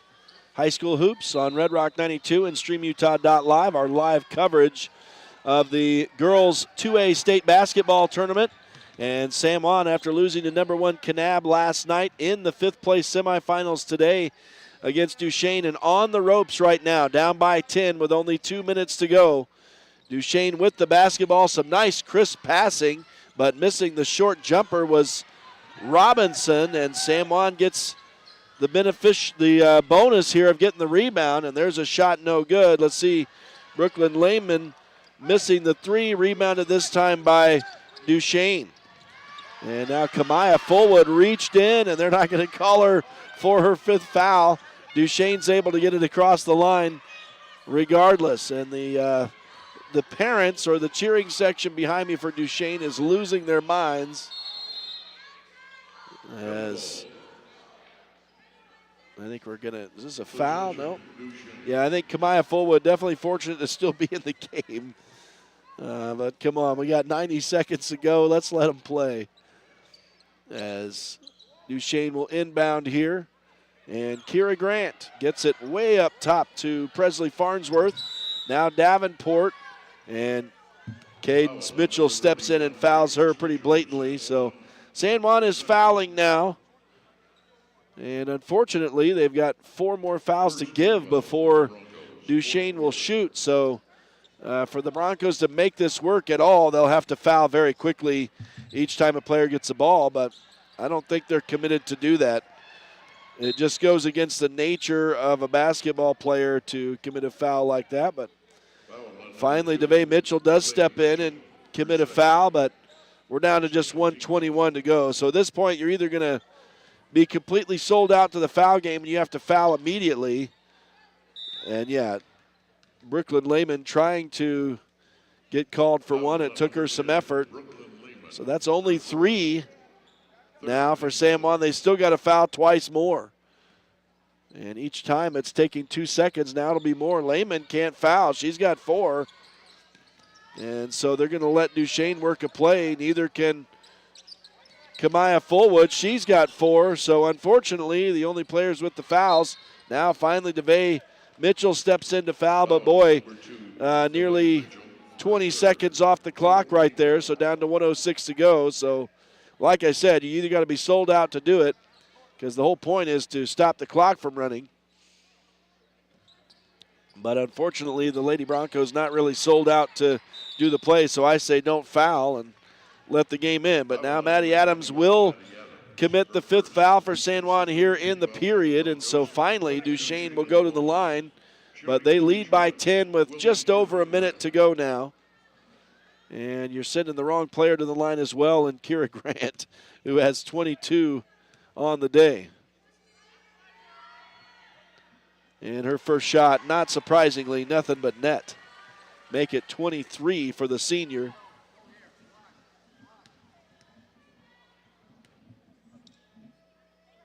Second shot on the way. Also straight through for Kira Grant. So San Juan gets the ball back, but man, it took about a minute.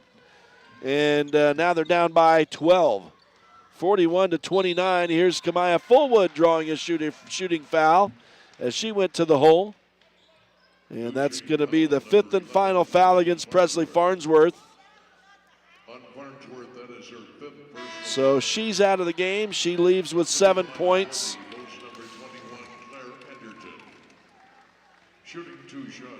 And Kamaya Fullwood will shoot 2 here. Like I said, if Duchesne commits any fouls, it's pretty much going to be a foul-out situation. Almost all their starters had 4. Kamaya Fullwood makes the second. It looks like she missed the first, I guess. So make it 41-30, and now San Juan will foul immediately as Duchesne gets it in, and this is going to be the 5th foul on Brooklyn Lehman. So she's done, and she leaves the game with 5 points. So I'm guessing it'll be, nope, it's going to be Tavery Johnson who comes in. I thought it might be Ella Stearns, but the freshman Johnson will come in. And so Kira Grant at the line again for the Lady Eagles. How do they do that? Make it to where Grant is the one who gets fouled every time, because she's not going to miss a foul shot, that's for sure. She's got 25 on the day. So she is nearing her season average of 27 per game. Make it 26 for the senior. And it's a 13-point lead, 43-30, 45 seconds to go. San Juan very quickly into the offensive end, and Tavery Johnson drains the 3. No, they say 2. So Tavery Johnson hits the 2, 43-32. And now Kira Grant does a good job to keep the ball away from San Juan. I think that might do it. They're going to just let them possess. They're not going to foul this time. So down to 20 seconds to go. Duchesne just working it around the horn here. They will have to shoot. There's about a 6-second disparity. Now Kamaya Fullwood will step in and get her money's worth as she will foul out with that one. So she leaves the game as San Juan's leading scorer with 11 points. And that will be the conclusion of the season for both of those players for San Juan. Ebony Sampson comes in for Fullwood. And she's had a good day off the bench as well with 6 points for San Juan. She is the second leading scorer in the game, actually. As, who is this up at the line? I think it's Torgerson. She makes the first and the second. So Duchesne outstanding from the free throw line going down the stretch here, and it's 45-32. Last 10 seconds. San Juan into the middle. Cadence Mitchell scores plus a foul.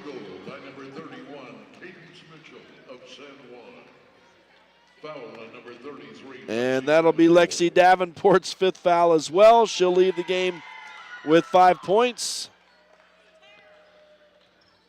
And let's see, it's going to be Eileen Nielsen coming in for her. Substitution number 22, Eileen Nielsen. as Cadence Mitchell makes the bucket on the foul shot, so it was a three-point play, and that makes the score 45-35. Here is Eileen Nielsen with the basketball, trying to work it across. They will, and that's how it ends, a 45-35 final as Duchesne ends the San Juan Lady Broncos season. A tough loss for San Juan last night against number 1 Kanab, and an equally tough loss here today against Duchesne.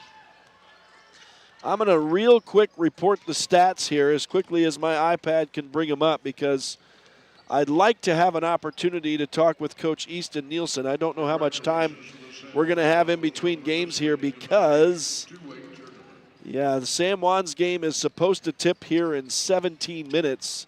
So they've got 13 minutes up on the clock. I may have enough time to have a real quick conversation with him, but let's report these final stats for you, and we'll just stick with San Juan for the most part. With the shooting today, 20% from the field for San Juan, 9 of 45. They were 2 of 20 from three-point range for 10%, 15 of 23 for 65%. Individual scoring today, Kamaya Fullwood led the way with 11. It was a 7-point day for Cadence Mitchell. 6, and so I was wrong. I guess Mitchell ended up, well, yeah, that's correct. Ebony Sampson was the second leading scorer until Cadence Mitchell got that three-point play there late. But so 7 for Cadence Mitchell, second leading scorer in the game. 6 for Ebony Sampson off the bench. It was a 5-point day for Brooklyn Lehman. DeVay Mitchell had 4. Tavery Johnson off the bench had 2. And I think that covers everybody. The 2 3-point baskets, 1 each for Lehman and Fullwood. For Duchesne, it was Kira Grant leading the way with 26 points. Let's see. Presley Farnsworth had 7.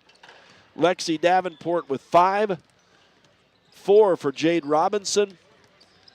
And 3 for Lizzie Torgerson. So that is the stats here from the girls' game as the San Juan Lady Broncos season comes to an end with a couple losses here at Utah Valley University against number 1 Kanab last night and against number 5 Duchesne here today. And so Duchesne will advance to play Millard in the 5th place game tomorrow morning at 10. That's going to conclude the girls' broadcast here, but the San Juan boys are getting set to tip it off against Roland Hall in their 5th place semifinal contest. So we do invite you to stay with us. What we're going to do is we're going to close out this current stream. For those of you on StreamUtah.Live listening that way, actually, no, we're not. We're going to keep the stream running. And we're going to keep the stream running. And what I'll do radio-wise is send it back to the studio. And I think we're going to go back to a little bit of classic hits. David or Bill may break in every now and then to let you know what's going on. But I'm going to go down and get a conversation with Coach Easton Nielsen. So on the radio, some classic hits here on Red Rock 92. For those of you listening on the stream online on the StreamUtah.Live or YouTube stream, stick with us. Stay here. There's going to be some dead air, or actually maybe I'll just have some gym noise going on so you know it's still running. I'm going to get a conversation with Easton Nielsen, and then we'll be back to tip off the boys' game in a little bit. It is High School Hoops on Red Rock 92 and StreamUtah.Live.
see Bill? Yeah. Tell him hi for me. Okay, I will. I miss that guy. I miss seeing him as much as I used to. Yeah, I know. Good man. He is. Right on. Thanks, man. Thank you. Good to see you.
Don't forget to visit the Shirt Stop to pick up your state hoodies, t-shirts, and hats. The Shirt Stop creates and designs the highest quality, custom apparel in the state of Utah. If your team or company is looking for retail quality screen printing, embroidery, or promotional products at an affordable price, be sure to reach out to the folks of the Shirt Stop today.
On behalf of the Utah High School Activities Association, we welcome you to the state 2A basketball tournament.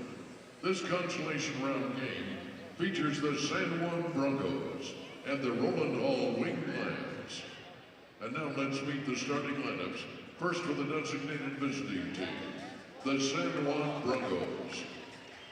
A 6'3" senior, number 0, George McNaughton. A 6'1" senior, number 2, Jagger Davis. A 5'9" senior, number 3, Baylor Nielsen. A 6'1" senior, number 31, Cole Duke. And a 6'5" senior, number 55, Trip Palmer.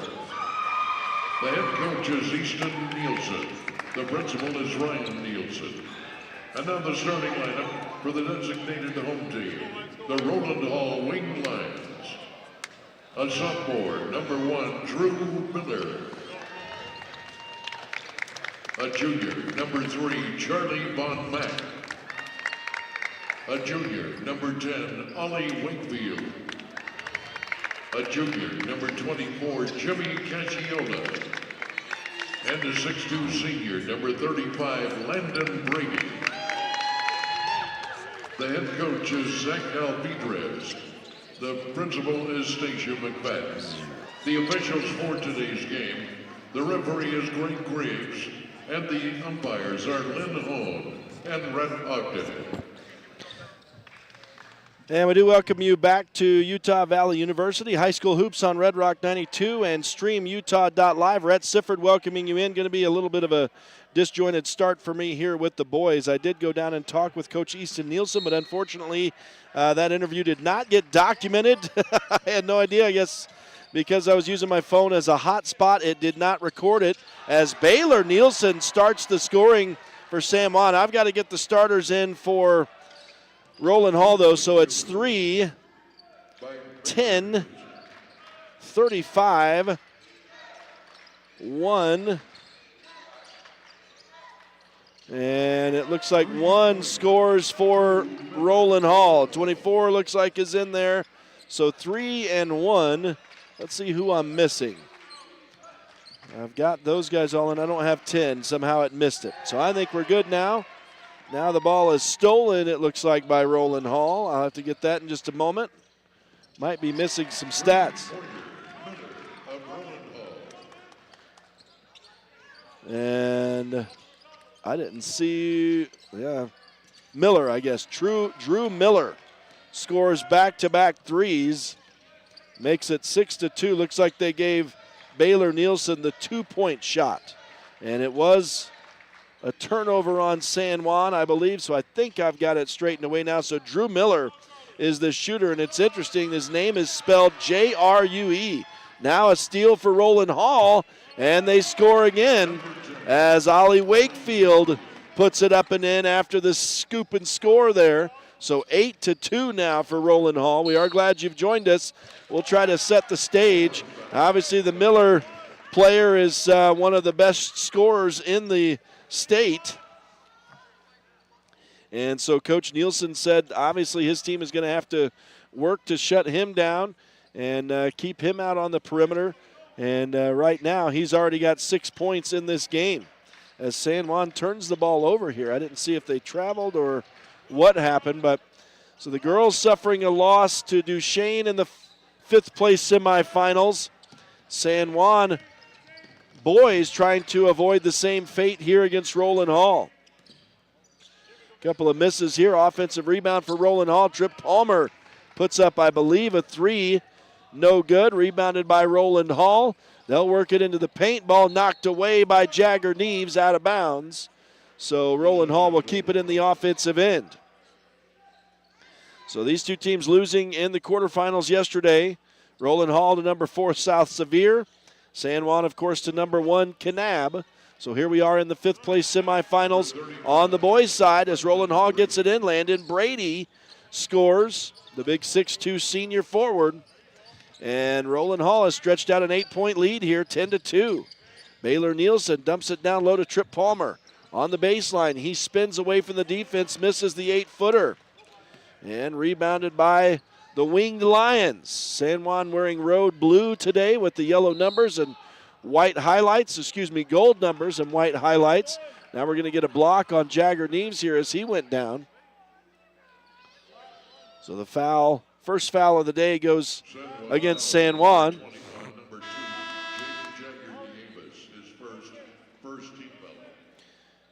And the Roland Hall Wing Lions inbound the basketball in the offensive end. And it's Drew Miller with the basketball on the wing. Now to the baseline. And spinning and scoring is Landon Brady as he got it in the paint. And so San Juan is down by 10, 12-2 here in the early stages. And now the ball through the hands of Jagger Neves out of bounds. That'll be a turnover against San Juan. They've turned it over 4 times in their first 5 possessions, I believe. And Coach Nielsen's going to call a timeout as it's been a great start for Roland Hall, a tough start for San Juan. And the boys looking very similar to the girls here the way they started. The San Juan girls turned the ball over a lot in their first few possessions. And so unfortunately for the San Juan boys, the same thing happening right here. And so we've got a timeout on the floor. We will pause and let you know that high school hoops today on Red Rock 92 and StreamUtah.Live is brought to you in part by Bradford Tire, specializing in fast service and quality customer care with fair prices. Colleen Kays, author of The 7 Dynamos of Organizational Power. Crowley Construction, dirt, roads, driveways, and more. They handle any job, big or small. And Dependable Auto Repair. Count on their team of ASE certified technicians for all your auto service. And the Broncos back out on the floor following this timeout. Roland Hall gets it in. Here's a 3 on the way, no good from Jevin Miller, the freshman. Must be True's brother. And it's rebounded by San Juan. We're going to get a foul against Roland Hall, it looks like, on the floor. That'll be on Jevin Miller. That's his first. That's the first for Roland Hall in the game. So both teams with 1 now. San Juan will inbound from the defensive baseline again. Jagger Neves runs the whole floor, pulls up, a little double pump, and then he outweights the defense to score. San Juan's back within 8, 12-4. 4:45 to go in this first quarter. We are just underway in the boys' 5th place semifinals. This is the 1-loss bracket after the teams that lost in the quarterfinals last night, and it looks like Ollie Wakefield came down hard after missing a shot, but San Juan rebounded his miss and have it in the offensive end. Jagger Neves backs it out into the midcourt paint. He'll go left side for Duke, on to Trip Palmer, and back to Jagger Neves on the handoff. Trip Palmer again, drives baseline. He was held on to, but drives through that, rises up, scoops it up and in, and it's 12-6. San Juan back within 6. Ollie Wakefield with it now for Roland Hall. And the ball is deflected into the backcourt, so it's not going to be a violation.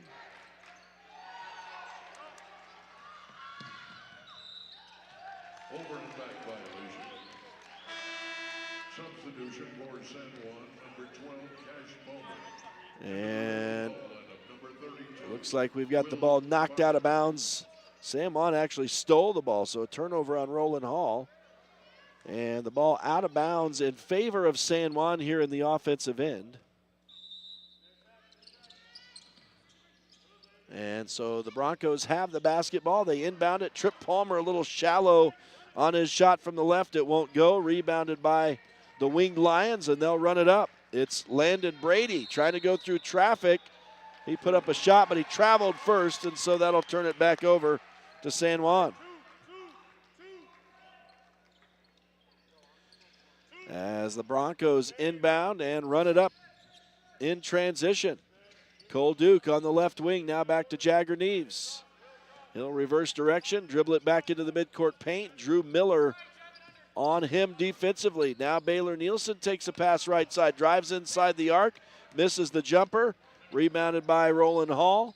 San Juan is down 12-6 here. Here's Jevin Miller hitting the 3.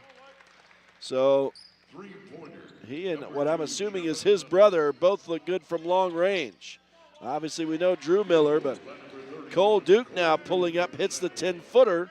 That answers. It's 15-8 in favor of Roland Hall, as Drew Miller will walk it up for the Winged Lions. San Juan's guarded him a little bit more tightly since he's hit his first 2 threes in the game. Here's Jevin Miller driving baseline right to the bucket and scoring. So Roland Hall continues to keep San Juan at arm's length here, 17-8. Jagger Neves bounces through the middle, hands off to Cash Palmer. I didn't call Cash Palmer's name all game yesterday. I don't think he was in the game. So I'm not sure what that was about, but he's in right here. Jagger Neves from the right wing misses the 3, rebounded by Roland Hall.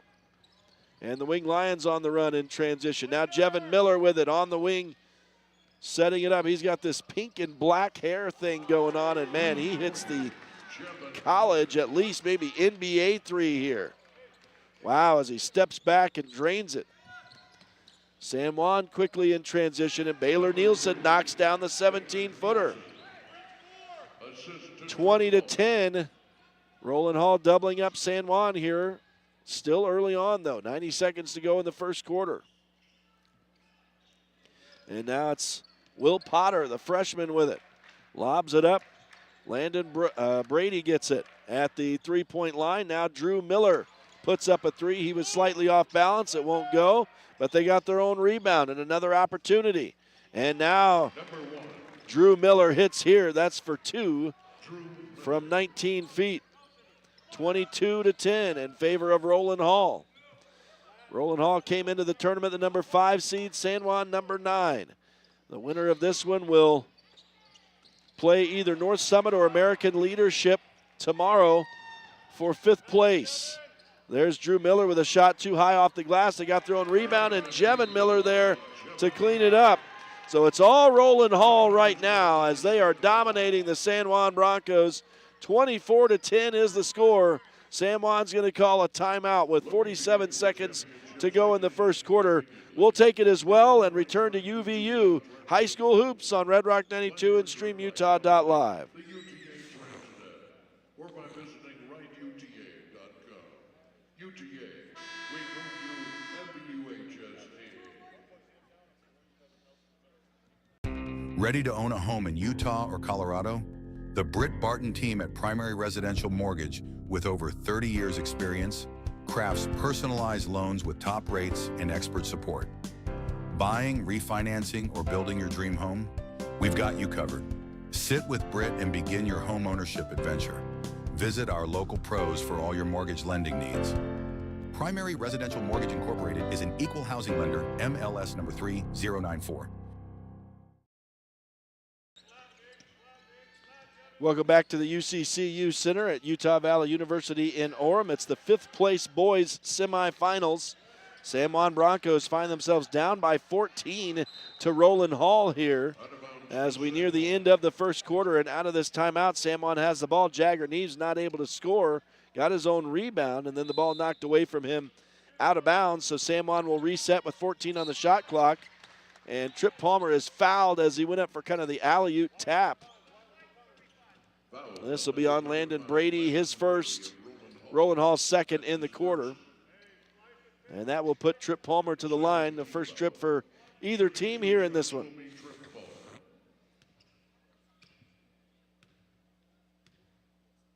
And the first shot from Trip Palmer is off the front of the rim, as the place fell silent in here, awaiting that shot. Second shot is forthcoming.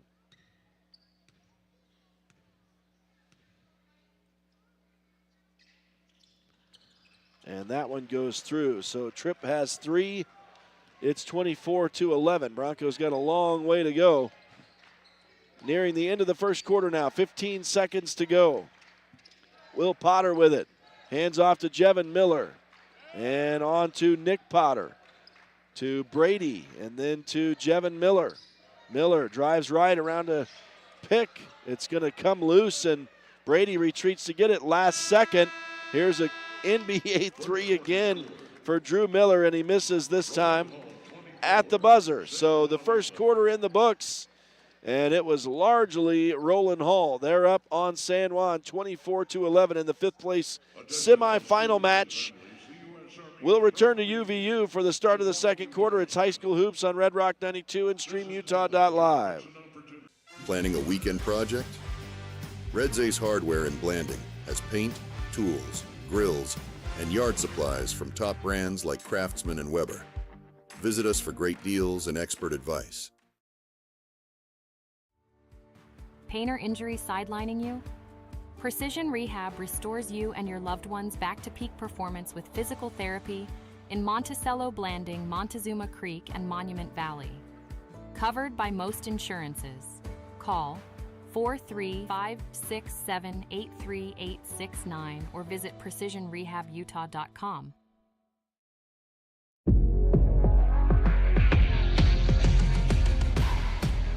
Here at Lyle Northern Electric, we take pride in our highly qualified team, dedicated to serving our community.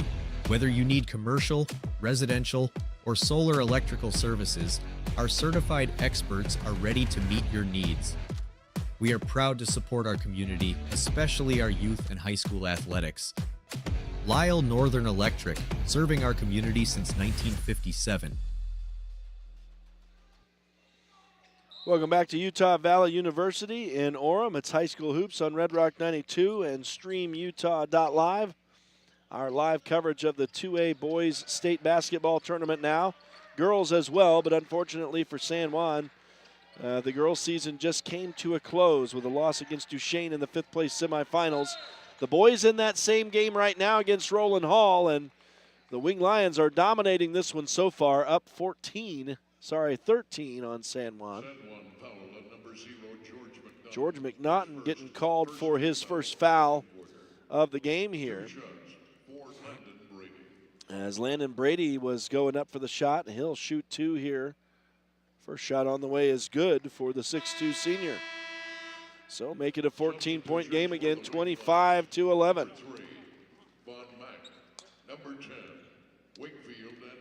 And Brady's second shot forthcoming.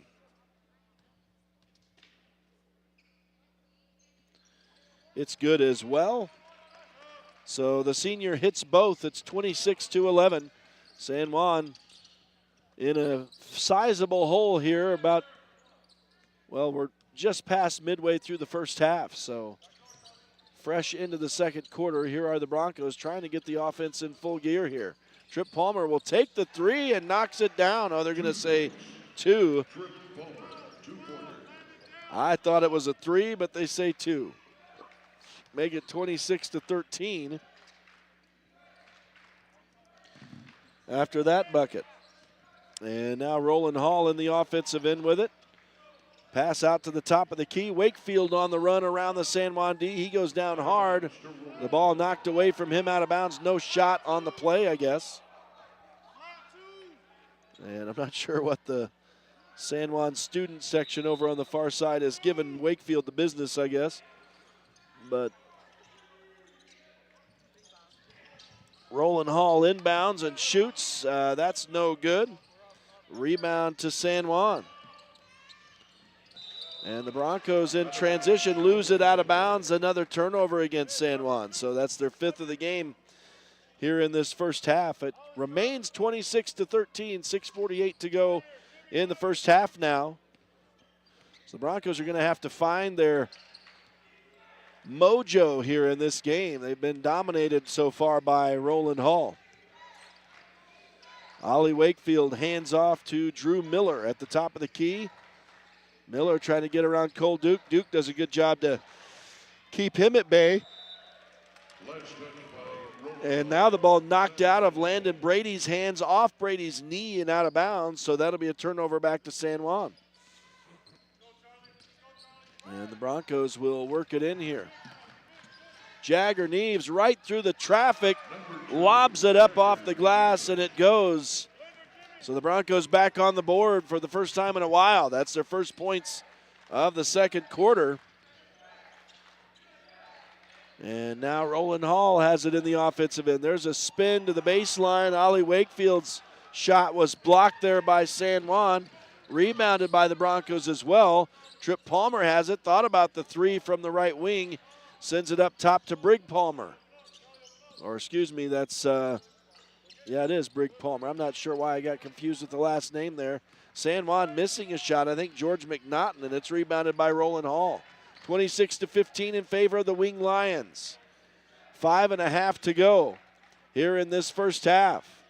Here's Drew Miller working around Cole Duke. He'll get a pass on a pick, and he hits the 3. Drew Miller, that's a good little play right there. He got a little separation with the pick and roll.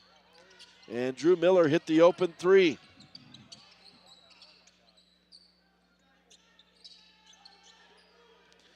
And Jagger Neves has it now for San Juan in the offensive end. Cole Duke pulls up at the free throw line, misses the shot. And they let him play. As San Juan, a little physicality to get that rebound. Broncos with a second chance opportunity. George McNaughton can't score from under the bucket, though. And now it's rebounded by Roland Hall. And Miller will run it across. And now we're going to have a Substitution number 2. I guess it was a travel. I'm not sure what happened there. Turnover to San Juan, it looks like. So the Broncos will inbound from in front of their own players bench here. And Baylor Nielsen takes the pass, hands back to Jagger Neves. Neves will trot it across the line with 4.5 to go in this first half. Cole Duke, a good drive to the bucket right around Charlie Von Mack, and he scores. Baylor has 6. That leads San Juan scoring. And the Broncos make it 29-17. Here's a Drew Miller 3 off the mark. And the rebound out of bounds in favor of San Juan. San Juan's ball. So San Juan gets a dead ball rebound, and now a press from Roland Hall. Actually, it's just more of a trap, I guess. Drew Miller working defense on Jagger Neves, who goes around him into the offensive end. And now Neves gets a pass back, hands off to Cole Duke. They wanted to get him the 3, I think. Now Baylor Nielsen steps inside the arc, misses the 18-footer. George McNaughton battling for the rebound in the corner, and it's kicked out of bounds by Landon Brady. It'll be San Juan ball. Number 32, Will Potter. Replacing Charlie Von Mack. And the Broncos will inbound from the corner here. Jagger Neves gives to Baylor Nielsen. Nielsen calls him back to him. Hands off to Neves in the midcourt paint. Jagger calling a play. They'll go left wing for Cole Duke. Jagger gets it back. Thought about the 3. He's back beyond the college 3 line. And now hands off to Duke. He gets to the free throw line. Ball was kicked. San Juan keeps it. 3 on the way from Duke. No. Rebound out of bounds on the baseline. Goes to Roland Hall. Correction on the call. Ball San Juan. Oh, no, they're going to change that. It's San Juan ball on the rebound. So the Broncos get the dead ball rebound again. And a new shot clock as they send it in. Cole Duke will put up the 3. Missed everything on that one. And that one does come down to Roland Hall. So the Broncos can't get any points. It's still 29-17. And Drew Miller hits from 10 feet in the middle just like that. Make it 31-17. So a 14-point deficit again for San Juan. And we're down to 3 minutes to go in the half. Jagger Neves, left wing for Duke, back up top for Jagger. Eventually, he's just going to have to take that shot. He's thinking about it. Here it comes, and it goes. And that's why you got to shoot that. He's got 7. That leads the team. And San Juan back to within 11, 31-20. San Juan's just going to have to start taking some shots like that, I think, and not trying to wait for the perfect play. And here's Jevin Miller for Roland Hall. He just runs right through the defense, missed the shot, rebound knocked out of bounds by San Juan. So the Wing Lions will get the dead ball rebound here. And Miller, Jevin Miller, so you got Jevin Miller, the younger of the 2. He's a freshman. Boy, Drew Miller is only a sophomore, and this kid is very impressive. Both of them have strange hair. They have a strip of dye in the hair. Well, there's Trip Palmer, who ended up having the ball stolen away after a defensive rebound. So Roland Hall with the steal. I think Tripp would have been well served to just stay with the right-hand dribble, but he tried to go around the back. But that went right into the way the defense was turning, and now San Juan gets another rebound after a miss. But now they battle at midcourt. It's going to be stolen away. And Roland Hall down court with numbers. Jevin Miller will get a pass and score. Another steal for Roland Hall and make it a 13-point game, 33-20, under 2 to go in the first half. Baylor Nielsen at the top of the key for San Juan. Now to Trip Palmer on the baseline. Missed the shot. Cash Palmer gets the loose ball. Baylor Nielsen for 3, no. Rebounded by Roland Hall this time. And the Wing Lions will run it up. Drew Miller down underneath the bucket with a nice pass, but Brady in too much traffic down there. He'll send it along the baseline. Now they'll go out to the left wing. Wakefield airballed the 3, but the loose ball to Roland Hall. So another opportunity, and Wakefield redeems himself as he hits the bucket from close in on the left side. It is all Roland Hall. They're up 35-20 with 1:11 to go in the first half. The San Juan boys trying to avoid the same fate as the girls, having their season come to an end today. But if they can't rally back in this, that's exactly what will happen. The winner of this 5th place semifinal will play at 11:40 in the morning in the 5th place game. And the game that's going to follow this one here right now will feature number 2 North Summit against number 3 American Leadership in the other 5th place semifinal. Those two teams getting upset last night by number 7 Gunnison and number 6 South Summit respectively. So a couple of high-ranked seeds in this tournament down here in the 5th place bracket, along with San Juan and Roland Hall on the boys' side. Out of the timeout, San Juan has the ball. We're into the final minute of the first half. And Baylor Nielsen lobs it up to the bucket for Trip Palmer. He's fouled from behind as he goes up for the second attempt. And that'll be the first on Drew Miller today. That's the first against Roland Hall here in the second quarter. And it puts Trip Palmer to the line. And this is his second trip. He's 1 for 2 so far. And he misses the first here. It's entirely too quiet in here when these guys are shooting foul shots. I think they'd prefer to have a little noise. Palmer's second shot, nothing but net. So the 6'5" senior has 6 points for San Juan now. And the Broncos make it 35-21. And Roland Hall nearly scoring as they got down court. Ollie Wakefield was the first to the bucket down there, but he missed the shot. And the Broncos working into the corner. Jagger Neves had to save that from going out. He gets it to Cole Duke, and now Neves gets it back. Little crossover dribble. 2 steps right through the defense, but he could not get the finger roll to fall.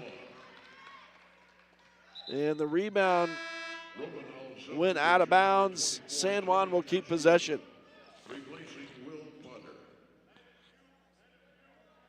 So the Broncos another dead ball rebound here. And the shot clock is off. 30 seconds left in the half. 3 for Trip Palmer is no good. Rebound by Roland Hall. Going to get a foul on Cash Palmer here. Cash Palmer guilty of his first foul of the game. As the Roland Hall Wing Lions will let that roll to midcourt before Drew Miller touches it, and they'll try to get the last shot of the half. They're up 35-21 in this 5th place semifinal. Down to 15 seconds to go in the half. Here is Jevin Miller with it. Up top for Jimmy Casciola. And now on the right baseline, Brady has a shot go off the side of the glass. And it's rebounded by San Juan. Jagger Neves will throw it as good as he could from his own defensive end, but it won't go at the buzzer.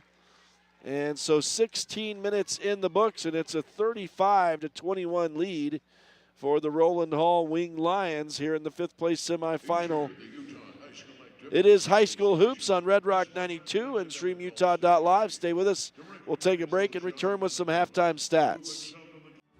Buying, selling, or refinancing. Trust Anderson Oliver Title Insurance Agency, Southeastern Utah's only locally owned title company, serving San Juan and Grand counties for over 25 years. Visit us today. At Energy Fuels, creating opportunities and participating in the local community is important to us.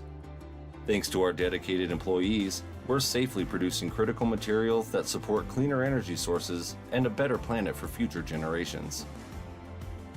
Knowing that the youth of today will make great contributions tomorrow, Energy Fuels is a proud supporter of high school athletics within our communities.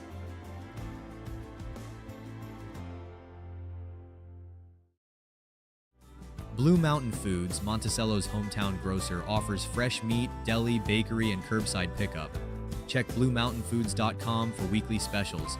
Open 7 a.m. to 9 p.m. at 64 West Center Street. Canyonlands Tire and Blanding offers top quality tires, auto repairs, and fast service. Stop by for all your tire needs. Your local tire experts at Canyonlands Tire. At Red Mechanical, we believe strong communities start with strong support, and that includes cheering on our local high school athletes. We've proudly served the Four Corners with dependable HVAC and plumbing solutions, keeping homes and businesses comfortable season after season. From the field to your front door, we're here for you. Red Mechanical, proud supporters of high school sports and our local communities. San Juan Building Supply in Blanding has lumber, tools, and building materials for any project. Enjoy quality products and expert advice. Call 435-678-2000 or come in and see us at 1050 South Main Street. Welcome back to Utah Valley University in Orem. It's high school hoops on Red Rock 92 and StreamUtah.Live. It is the 2A Utah boys fifth place semifinals, and the Roland Hall Wing Lions holding sway in that first half. They lead the San Juan Broncos 35-21. So 16 minutes in the books. We'll take a look at some first half stats now, and just taking a look at the shooting numbers team-wise. And boy, the Broncos just 32% from the floor, 9 of 28. And Roland Hall, 14 of 32 for 44%. From three-point range, San Juan 1 of 7 for 14%. And Roland Hall 5 of 12. So right there's the difference. And San Juan's come up against a couple teams these last 2 days that can shoot from beyond the arc. And Kanab hit 12 three-pointers in that win last night over the San Juan boys. And already here in this one, Roland Hall with 5. So a couple of long-range shooting teams. Foul shots in that first half, San Juan 2 of 4 and Roland Hall 2 of 2. Other team stats in the turnover department, San Juan struggling a little bit, turned it over 8 times. And Roland Hall 5 times. Let's see, blocked shots, both teams with 1 in that department. In the steals, 5 for Roland Hall, none for San Juan. And the Broncos, let's see if I can find the rebounds here. Broncos actually out-rebounding Roland Hall 19-18. Offensively, San Juan with 7 boards, Roland Hall with 6. Now we can take a look at the individual scoring here in this one, and it's Drew Miller with 5 points so far. I'm sorry, that's not correct. That's field goals. My bad. I knew that did not tally what he had scored. He's got 13 so far in the game, 12 for Jevin Miller. Again, I'm assuming that's his brother. 6 for Landon Brady, and 4 for Ollie Wakefield. So right now it's the Miller and Miller show, just like Coach Easton Nielsen talked about in his pregame interview with me that only I get to hear because it didn't record. And so I'm the only one who knows what he said, and he did talk about these Miller brothers and their shooting, and I'm seeing it on display here. So San Juan's going to have to defensively make some adjustments to see what they can do to shut down this shooting. But let's see, 3-point baskets. Does it have it? Yes, it does. 3 of those for Drew Miller and 2 for Jevin Miller. And that's all 5 of them, the Miller boys. For San Juan, it's Jagger Neves leading the way with 3 points so far. Baylor Nielsen, I'm sorry, I'm looking at the wrong column again. You'll have to forgive me. It's tough on this stat sheet that Brad James gives me. It's a lot of numbers. 7 points for Jagger Neves, 6 for Trip Palmer, and 4 apiece for Baylor Nielsen and Cole Duke. The 3-point baskets, only one for Jagger Neves. So the San Juan Broncos trailing the Roland Hall Wing Lions 35-21 after the first half.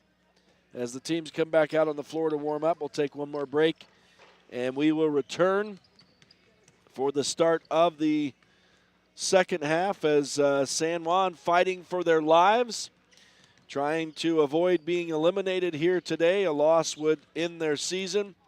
If they can pull out a comeback win over Roland Hall, they'd be in the fifth place game tomorrow morning against either North Summit or American Leadership. So it definitely won't get any easier, but it won't get anything if the Broncos can't come back. They find themselves in a 14-point hole as we start the second half. It's 35-21 Roland Hall. So the team's warming up. We'll take a break. We'll return to UVU for the start of the second half. Stay with us. It's High School Hoops on Red Rock 92 and StreamUtah.Live. Red Sands Geomatics delivers professional land surveying and mapping services. Accurate, responsive, and fairly priced. Now serving the Four Corners area. Call or text Tyler at 435-459-2215 or visit redsandsgeomatics.com for a free quote. San Juan Credit Union. Your money, your future, your credit union. We have branches available in Blanding, Monticello, and Bluff. Come on down and see us. San Juan County Adult Education empowers adults with technical, business, and college skills to join the workforce. Earn a high school diploma or GED. Visit a USU Learning Center or email gina.grover@sjsd.org to learn more. For over 75 years, San Juan Health has offered top medical care in Blanding, Monticello, and Spanish Valley. Visit SanJuanHealth.org for our services. San Juan Health, chasing perfection since 1947. Utah-Navajo Health System is a series of community health centers providing medical, dental, and behavioral health care to Utah-Navajo. With operations in Blanding, Montezuma Creek, Monument Valley, Navajo Mountain, and Monticello, UNHS offers a remarkable variety of services to our patients throughout San Juan County and the northern portion of Navajo Nation. Need fast internet in San Juan County? Emory Telcom delivers blazing fast fiber with no contracts and free installation. Power your home with reliable connectivity. Visit emorytelcom.com for details today. Get the resources and quality of a big school education and the support of a smaller school at Utah State Blanding. Explore over 70 degree and certificate programs to find your perfect fit and experience personalized learning with small class sizes and dedicated faculty while getting the classic college experience. A Utah State education is affordable too, thanks to competitive tuition and tons of scholarship opportunities. Visit blanding.usu.edu to learn becoming an Aggie. And Welcome back live to the UCCU Center at Utah Valley University in Orem. It's the San Juan Broncos versus the Roland Hall Wing Lions here this afternoon in the fifth place semifinals. These two teams losing in the quarterfinals last night. San Juan to number 1 Kanab and Roland Hall to number 4 South Sevier. And the Broncos was a heartbreaker, 53-50, missing a three-point shot at the buzzer. We are underway here in our game today in the second half. And the San Juan Broncos are going to have to come up with something special here to come back from this deficit against Roland Hall and avoid their season coming to a premature close here today. Jagger Neves from the top of the key drives. It's stolen away from him, and now we got some jaw-jacking on the floor here. And we're going to get a sportsmanship warning for Ollie Wakefield. So he was doing a lot of talking after he'd stolen the ball away from Jagger Neves. So that's not a foul, but a sportsmanship warning to Ollie Wakefield. So Roland Hall will re-inbound the basketball. Now it is Wakefield into the middle. Back up on the wing for Drew Miller. He will sling it cross court. Now a touch pass into the middle. Brady in traffic, rose up, couldn't get the shot to go. Too high off the glass. San Juan pulls down the rebound. Jagger Neves with the stutter step. Now he loses the ball. It's stolen by Wakefield, and he'll run down to the bucket all by himself for an uncontested layup. So the scoop and score for Ollie Wakefield right after the sportsmanship warning. And San Juan has it now back in their offensive end. George McNaughton runs over Jimmy Casciola, and that will be an offensive charge against the Broncos. And so the Wing Lions will inbound from the defensive baseline.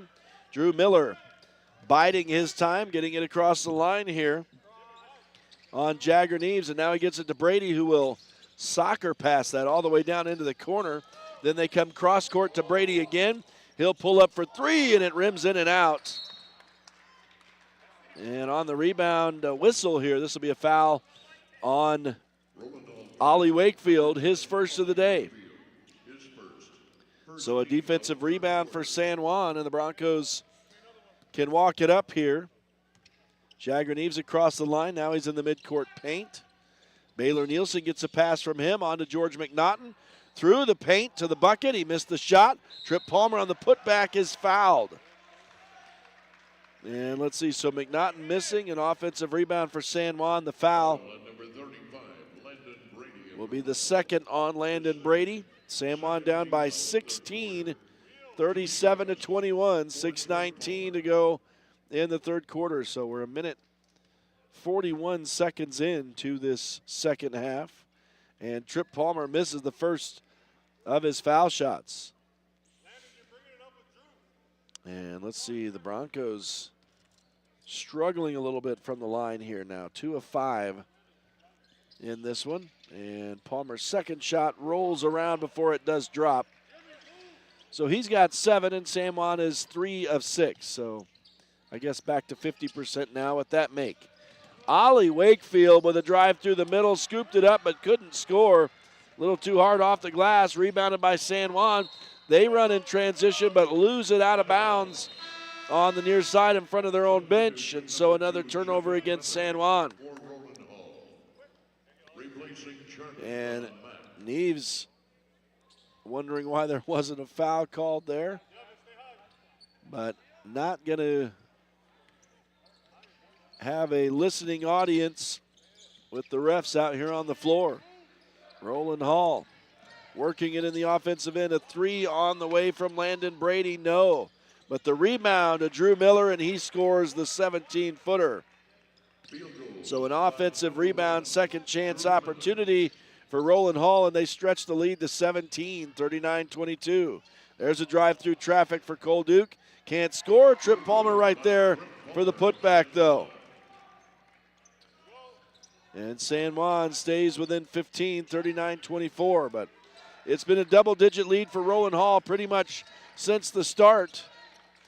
Jimmy Casciola has it for the Wing Lions. He gets it into the middle to Ollie Wakefield, who scores from 6 feet in traffic. And that makes it 41-24. San Juan with it back in the offensive end. George McNaughton on the wing. Now to Jagger Neves, thought about the 3, instead goes into the middle. It'll be Trip Palmer rising up, putting it off the glass, no good. Rebound George McNaughton, no. So 2 misses there underneath. And now a rebound for Roland Hall. Here's a 3 on the way for the Wing Lions. Missing everything that time was Jevin Miller. That's uncharacteristic. San Juan pulls down the loose ball. George McNaughton can't score. And on the rebound, a foul to Roland Hall. And that's going to be the 3rd on Landon Brady.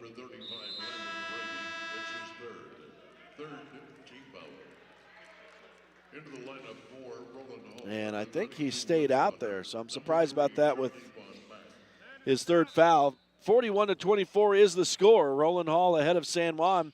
The Broncos inbound and lose the ball out of bounds as Cole Duke couldn't handle the pass, so that will turn it back over. And now Roland Hall inbounds the basketball. And it'll be Jevin Miller running it across the line, the freshman. Slings it down into the corner. Then they zip it back up to the top. And from the left wing, Drew Miller hits the three. Up to 18 points for the sophomore now. And an incredible display of shooting for him so far in this game. I think that's three. Let's see, that's 4 threes for him now in the game. George McNaughton missing as he spun in front of the bucket. Rebounded by Roland Hall. And Neves steals and scores down there. So Jagger Neves putting forth an effort. He's got 9 for San Juan, make it 44-26. Drew Miller baseline drive, dumped it into the middle for Landon Brady, who scooped it up and scored. We're going to get a Roland Hall timeout with 3:35 to go in the third quarter after they make it a 20-point game, 46-26. And so we've got a timeout on the floor. We'll take it as well and return to UVU. It's the 5th place semifinals among the boys in the 2A state basketball tournament. High school hoops on Red Rock 92 and StreamUtah.Live. In career and technical education, your classroom is more than a place to learn. It's where your future begins. Here, you'll gain real-world skills and turn your talent into opportunity. Learn the skills, build your dream, and step into your career starting today. Desert Rivers Credit Union offers mortgages, low fees, and great rates for all credit scores. Enjoy local service and a nationwide ATM network. Desert Rivers Credit Union, for people, not profit.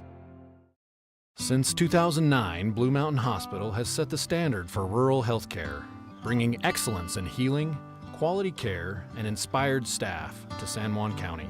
We offer the county's only accredited sleep center, compassionate labor and delivery, top-tier emergency care, and flexible dialysis options. At BMH, our comprehensive services are delivered by a passionate team. Visit bmhutah.org to learn more. We can't wait to meet you.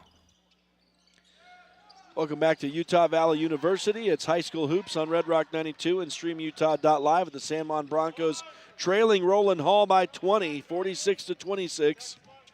In this 5th place state semifinal game, the winner's going to play for 5th place tomorrow against either North Summit or American Leadership, and the loser's season will come to a close here today. And obviously, unless San Juan can come up with something special here, they are in the hot seat right now, trailing by 20. Here's a turnover by Roland Hall, though, so that helps a little. We'll see if San Juan can take advantage here as they get possession. Jagger Neves brings it across the line. He'll go left side now for Randall Black, who's experiencing some minutes here this afternoon now. Gives it back to Jagger Neves down in the left corner into Trip Palmer in traffic. He can't keep a hold of it, but he does end up getting that ball underneath the basket, and Brig Palmer came up with it, scooped it up and in. Make it 46-28. San Juan back to within 18. Here's a Drew Miller college three, no good. Rebounded by San Juan, and now Jagger Neves goes over the top of Drew Miller, and they're a little frustrated with the way Jagger's playing. He's just giving it all he can. But yeah, he wrapped his arms around Drew Miller there. It was actually an offensive rebound by Roland Hall, and then a foul on Jagger Neves, his second. And Jevin Miller gets it in over Jagger. Now they'll sling it back up to the top of the key. Jevin Miller goes to the hole. The shot is blocked by Trip Palmer, though. And now stolen back away by Roland Hall. And so Jevin Miller's shot blocked. The rebound to San Juan, but now putting up a shot no good is Will Potter. I've probably missed a couple rebounds here. As San Juan brings it back the other way, Jagger Neves' three is off the mark and will go out of bounds untouched. That'll be Roland Hall basketball coming back this way. 46-28 is the lead for the Winged Lions. We are into the final 2 minutes of this third quarter. And so San Juan really starting to run out of time already. There's a three, no good for Drew Miller, rebounded by San Juan.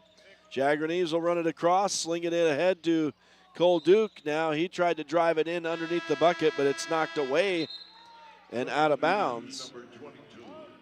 So San Juan will reset with 27 on the shot clock.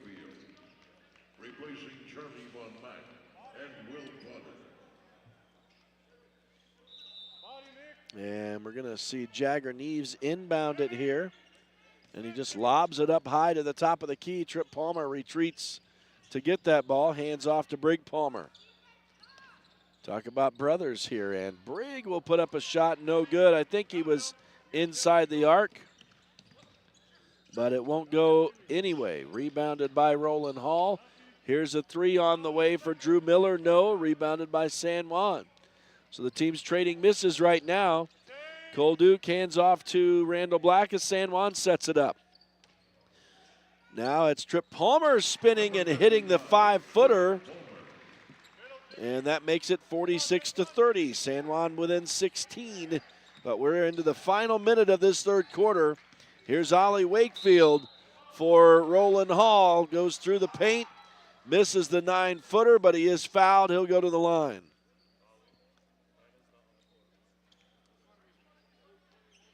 And that's going to be on Randall Black, his first. And Ollie Wakefield at the line to shoot two for Roland Hall. This happening with 46 seconds to go in the third quarter, and Wakefield gets a nice friendly roll on his first of two. That makes it 47-30. Second shot is forthcoming, and that one off the mark. Rebounded by San Juan. The Broncos will run it up. Brig Palmer in the midcourt paint.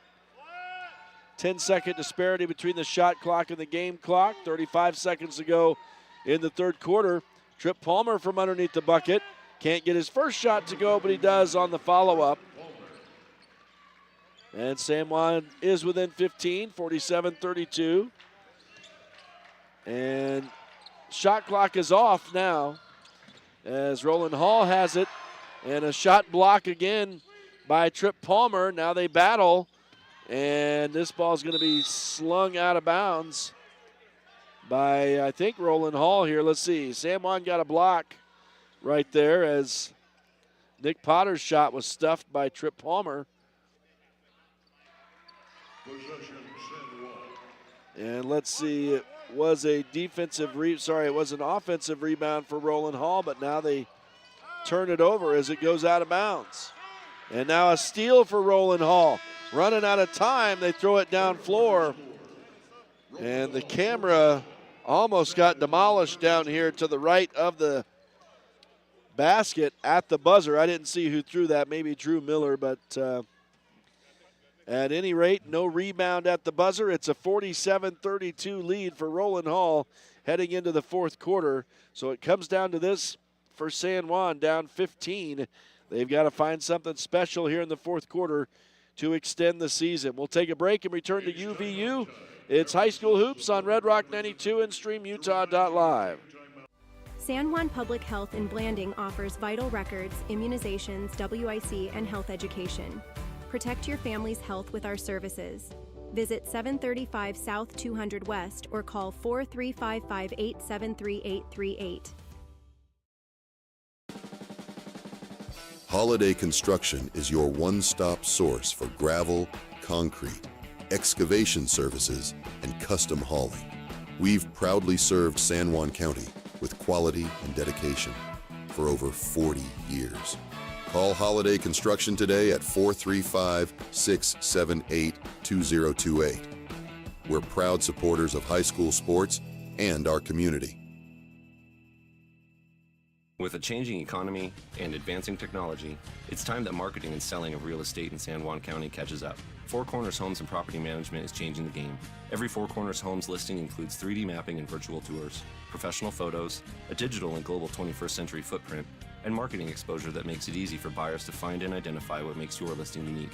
Marketing and exposure sells real estate, and if you want the best, you need Four Corners Homes on your team. Find us at fourcornershomes.net or call 801-404-5700. 0058. Welcome back to UVU for the start of the fourth quarter here in the fifth place semifinals. San Juan trails Roland Hall 47-32 as we get underway.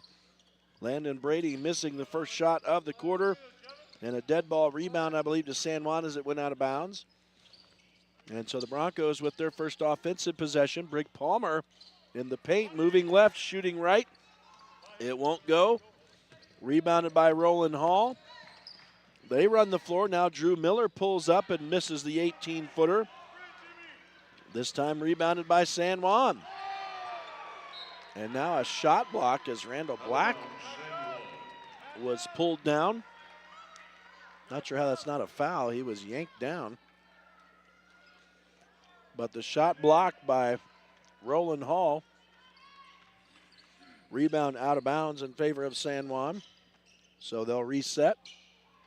Jagger Neves missing the three, but a putback for Randall Black. That's his first 2 points of the day. And San Juan within 13 here very quietly. 47-34. Ollie Wakefield with a run for Roland Hall, but he misses. San Juan will rebound it. They almost lost it at midcourt, but now Brig Palmer drives through. He's fouled as he goes up for the layup. He'll go to the line. The ball wouldn't go down, but it'll be on Jimmy Casciola. Excuse me, foul on Landon Brady. That's his fourth of the day. And Brig Palmer at the line for San Juan, shooting two. Makes the first, so he's got 3 on the day. San Juan quietly creeping back into this, now down by 12. And Brig Palmer's second shot forthcoming.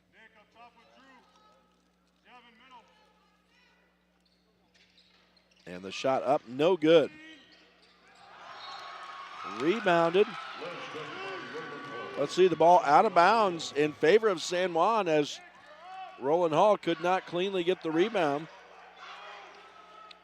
So San Juan within 12 could make this a 9-point game with a 3. That's what they tried to do. Cole Duke could not score from 3, but they get their own rebound, does San Juan. So another opportunity. Cole Duke on the wing now. Jagger Neves into the paint. Brig Palmer hits a jumper. And it's a 10-point game. 47-37. They're going to say Cole Duke. No, Jagger Neves committed the foul as he stepped in front of a Roland Hall player. So he's got 3 fouls on the day with that one. That is the first foul in the quarter for San Juan. And as the Broncos are pressing now, but Jevin Miller does a good job to get the ball across the line for Roland Hall. Now gives back to his brother Drew. Drew will pull up for 3 and drains it in traffic. He was defended well by Cole Duke, but he hit the 3 anyway over him. Now Jagger Neves spins into the paint and gets the runner to go. Neves up to double digits now, 11 points for the senior.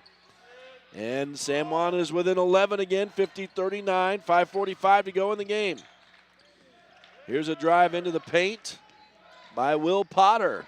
He'll hand back, and now Landon Brady got it, but his pass intercepted by San Juan.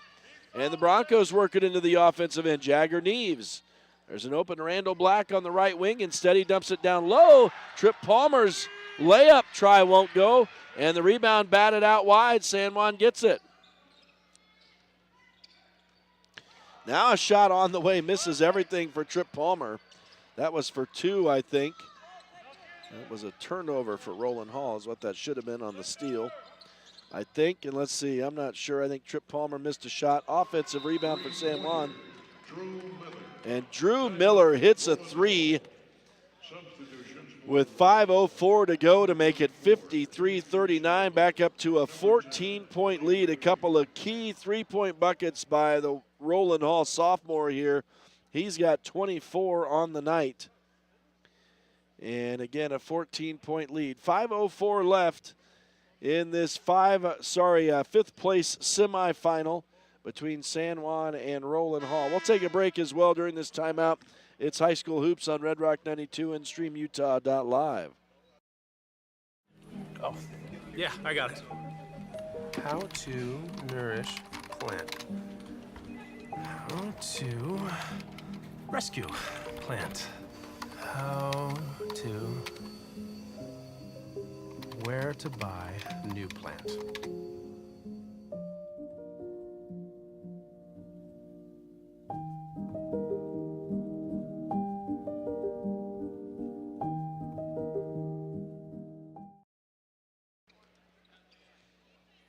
Welcome back to Utah Valley University. It's High School Hoops on Red Rock 92 and StreamUtah.Live. San Juan trying to spread it out now a little bit. They have Trip Palmer down court offensively.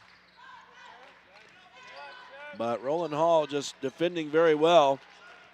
And with the 14-point lead, don't have to take any chances, obviously. Jagger Neves misses a shot, misses a tap back try as well. And on the third try, looks like a foul against Roland Hall. And, oh no, excuse me, it's going to be a foul on Brig Palmer. That's his first, so it was a defensive rebound there. And now scoring easily is Landon Brady here, as he gets a pass underneath the basket and was wide open. Now the ball knocked away from Trip Palmer by Brady, but Palmer retreats to get it. Jagger Neves hands off to Brig Palmer at the top of the key.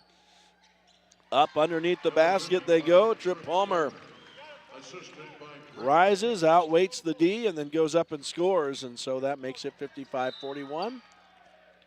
A 14-point lead, and now San Juan gets a turnover here as the ball out of bounds off Roland Hall on the far side, and the Broncos will get possession. We're halfway through the fourth quarter, and the Broncos trailing still by double digits, by 14. They got as close as 10 just a minute ago,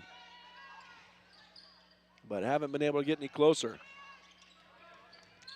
Now Jagger Neves will pull up and misses the 8-footer from the right side off the glass. Rebound to Roland Hall. Now Jevin Miller trying to work it through the San Juan players to get it into the offensive end. They do. Drew Miller wide open in the corner. He'll pull up and drain the three. My goodness. Ice in his veins, as he initially was in the corner, then one step to his right, put up the three and hit it. Now Trip Palmer will take a shot and miss. Rebounded by Roland Hall, as they seem to be going away at this point. San Juan is going to try to grab a hold of this ball, but it will be a foul on Randall Black.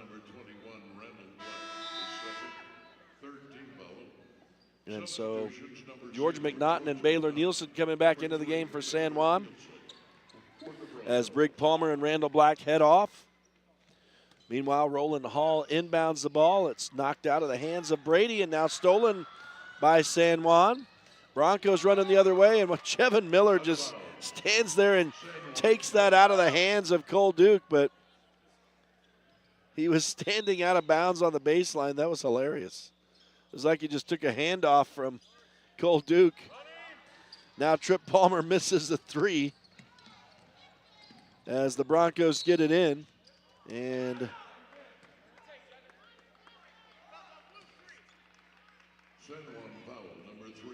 it looks like a foul on Baylor Nielsen here. Shooting 2 shots will be Jevin Miller. And Jevin Miller will shoot a couple here for Roland Hall. And he makes the first. He's been quiet for a while. He got 12 points early on and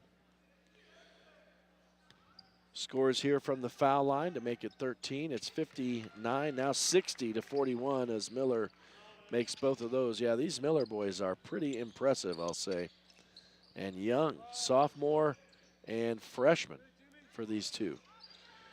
George McNaughton has it for San Juan the other way, but he misses a fade. Out of bounds, Roland Hall. And on the rebound, it goes out of bounds, so San Juan will keep possession. Oh, excuse me, Roland Hall will get possession. So the dead ball rebound for the Winged Lions, who are up by 19 now with 2.5 to go, and they've just been able to keep San Juan at arm's length and more than arm's length in this entire game as Drew Miller hits another three. He's up to 30 points in this game. And Trip Palmer will put up a 2 from 19 feet, no good. Jagger Neves in traffic will score and a foul.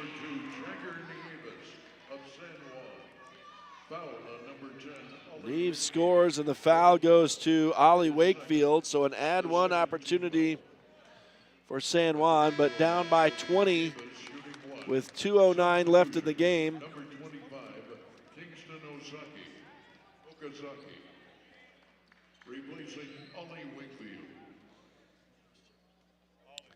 And Jagger Neves set to try to complete the three-point play here, and he does. 63-44 is the lead for Roland Hall as we near 2 minutes to go as Jevin Miller goes down on the elbow after a little bit of contact with Jagger Neves, and Neves commits his 4th foul in the game. And so Neves doesn't have any more to give, obviously. That does put Roland Hall into the bonus. And so Jevin Miller will go to the line and shoot 2. And his first shot is good. Not surprisingly, these kids are pretty impressive shooters. And Miller's second shot is also good. So he's up to 16 off the bench for Roland Hall at 65-44. A 21-point lead again for the Winged Lions. Under 2 minutes to go in the game now. And what appears to be the San Juan season. As Neves misses from 3, the rebound to Roland Hall, and I think a foul On number 0, George against George McNaughton. As it is number 25 in here, and I don't have a name for him on the roster, so I'd have to find him on the... Yeah, I didn't have him on my roster because I put everybody in who I saw on the YouTube roster, on the Max Preps roster, so I'm not sure who this is. But, yeah, I'll have to just use bogus players, I guess, as that was 2 misses for that player, number 25. San Juan gets the rebound, and now Charlie Wojciechowski is about to come in. That's who I was using. That's funny. There was a miss in traffic there for San Juan, rebounded by Roland Hall. Jevin Miller comes down and scores. For the Winged Lions, that makes it 67-44. And now San Juan has the ball stripped away again, but Trip Palmer gets it. George McNaughton spins away from the defense, but he's fouled by Jimmy Casciola.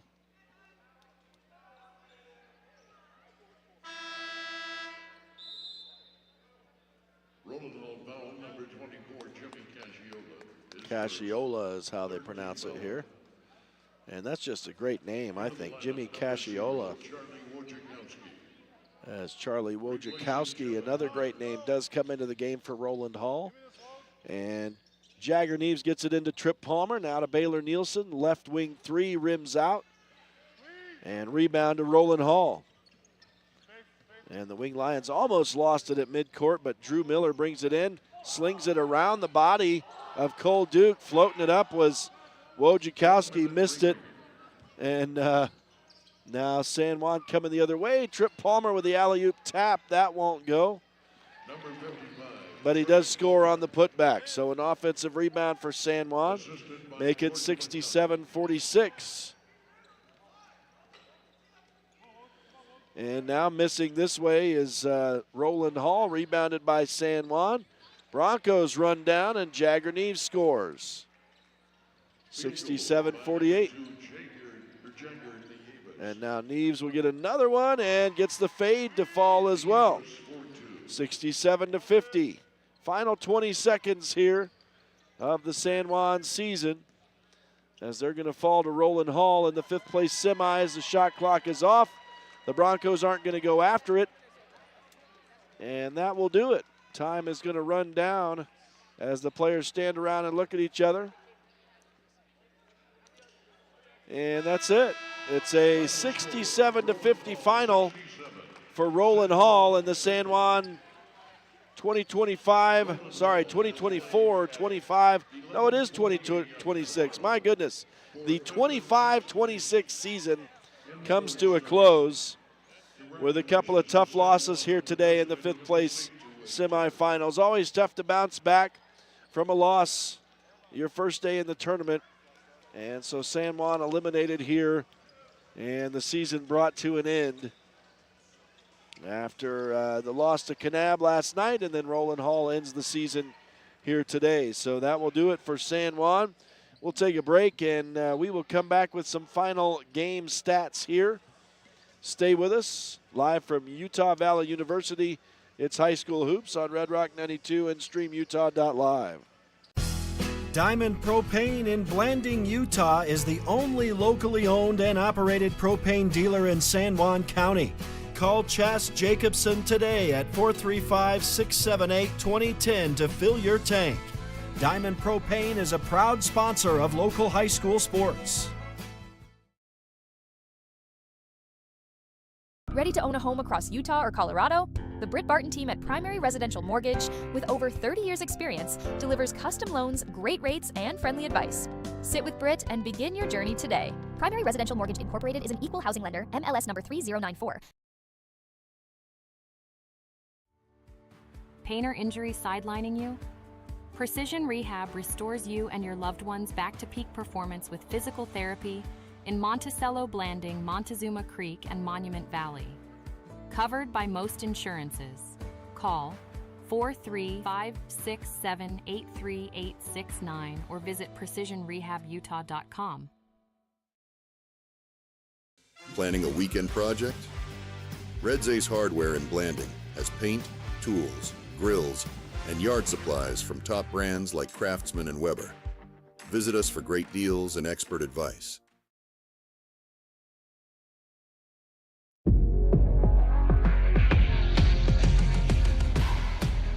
Here at Lyle Northern Electric, we take pride in our highly qualified team, dedicated to serving our community. Whether you need commercial, residential, or solar electrical services, our certified experts are ready to meet your needs. We are proud to support our community, especially our youth and high school athletics. Lyle Northern Electric, serving our community since 1957. Buying, selling, or refinancing. Trust Anderson Oliver Title Insurance Agency, Southeastern Utah's only locally owned title company, serving San Juan and Grand counties for over 25 years. Visit us today. At Energy Fuels, creating opportunities and participating in the local community is important to us. Thanks to our dedicated employees, we're safely producing critical materials that support cleaner energy sources and a better planet for future generations. Knowing that the youth of today will make great contributions tomorrow, Energy Fuels is a proud supporter of high school athletics within our communities.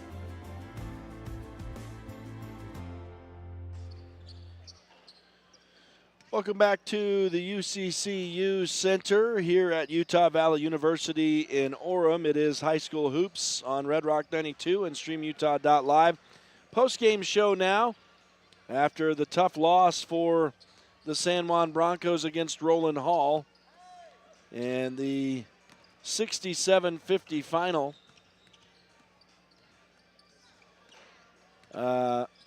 Brings the season to a close for the San Juan boys. We'll take a look at some final stats from this game.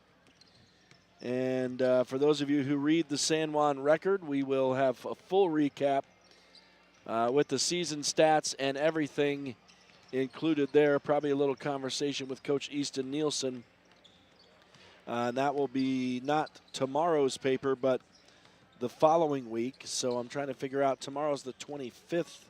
So that'll be the first paper coming out in the month of March, and we'll have a recap of both the San Juan girls and boys seasons there for you in the San Juan Record. But for today, we'll just recap this game, and we'll take a look at some team stats first. Shooting-wise, San Juan shooting just 33% from the floor today, 22 of 66.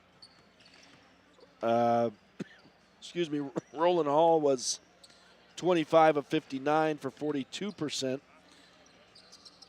But the Winged Lions kept their exact pace in the first half and second. They scored 5 3-point baskets in both halves. And so the Broncos obviously up against a couple of long-range shooting teams in these past couple of losses. Kanab with 12 3-pointers last night. Roland Hall with 10 today. So 22 3-pointers against San Juan in these two games. And the Winged Lions were 10 of 24 from beyond the arc. San Juan was just 1 of 13. From the free throw line, San Juan 5 of 9 for 56%. Roland Hall was 7 of 10 for 70%. And then let's see, we had other team stats. The turnovers, the Broncos losing in that department with 19. Roland Hall had 14. 3 blocked shots for San Juan, though, and 2 for Roland Hall. But the Winged Lions had 11 steals in the game. San Juan had just 4, so a little bit of a disparity there. Individual scoring, starting it off with Roland Hall, and what else can you say about these Miller boys? Drew Miller with 8 3-point baskets in this game, and he finished the day with 30 points. Then it was his brother, Jevin Miller, with only 2 3-pointers, but 18 points. 10-point day for Brady Landon, so 3 players in double-digit scoring for the Roland Hall Winged Lions, and only one other man on the stat sheet, 9 points for Ollie Wakefield. So all 5 starters did not score for Roland Hall. And we already mentioned the 3-point baskets. It was just those 10, 8 and 2 for Drew Miller and Jevin Miller, respectively. For San Juan on the scoring, it was Jagger Neves leading the way in the final game of the season with 18 points, 17 for Trip Palmer. So the Broncos had 2 players scoring in double digits today. And then it was Brig Palmer with 5 points off the bench for San Juan, 4 apiece for Baylor Nielsen and Cole Duke, and it was a 2-point day for Randall Black. The 3-point basket, only one of them was hit by Jagger Neves today. So that will do it for the San Juan, both Lady Broncos and Broncos, as their seasons both come to a close. And the boys finished the year with a 16-11 record. And the girls, I believe, were 12. Let me check it real quick. I just want to check and make sure I have the boys correct. I do believe I do.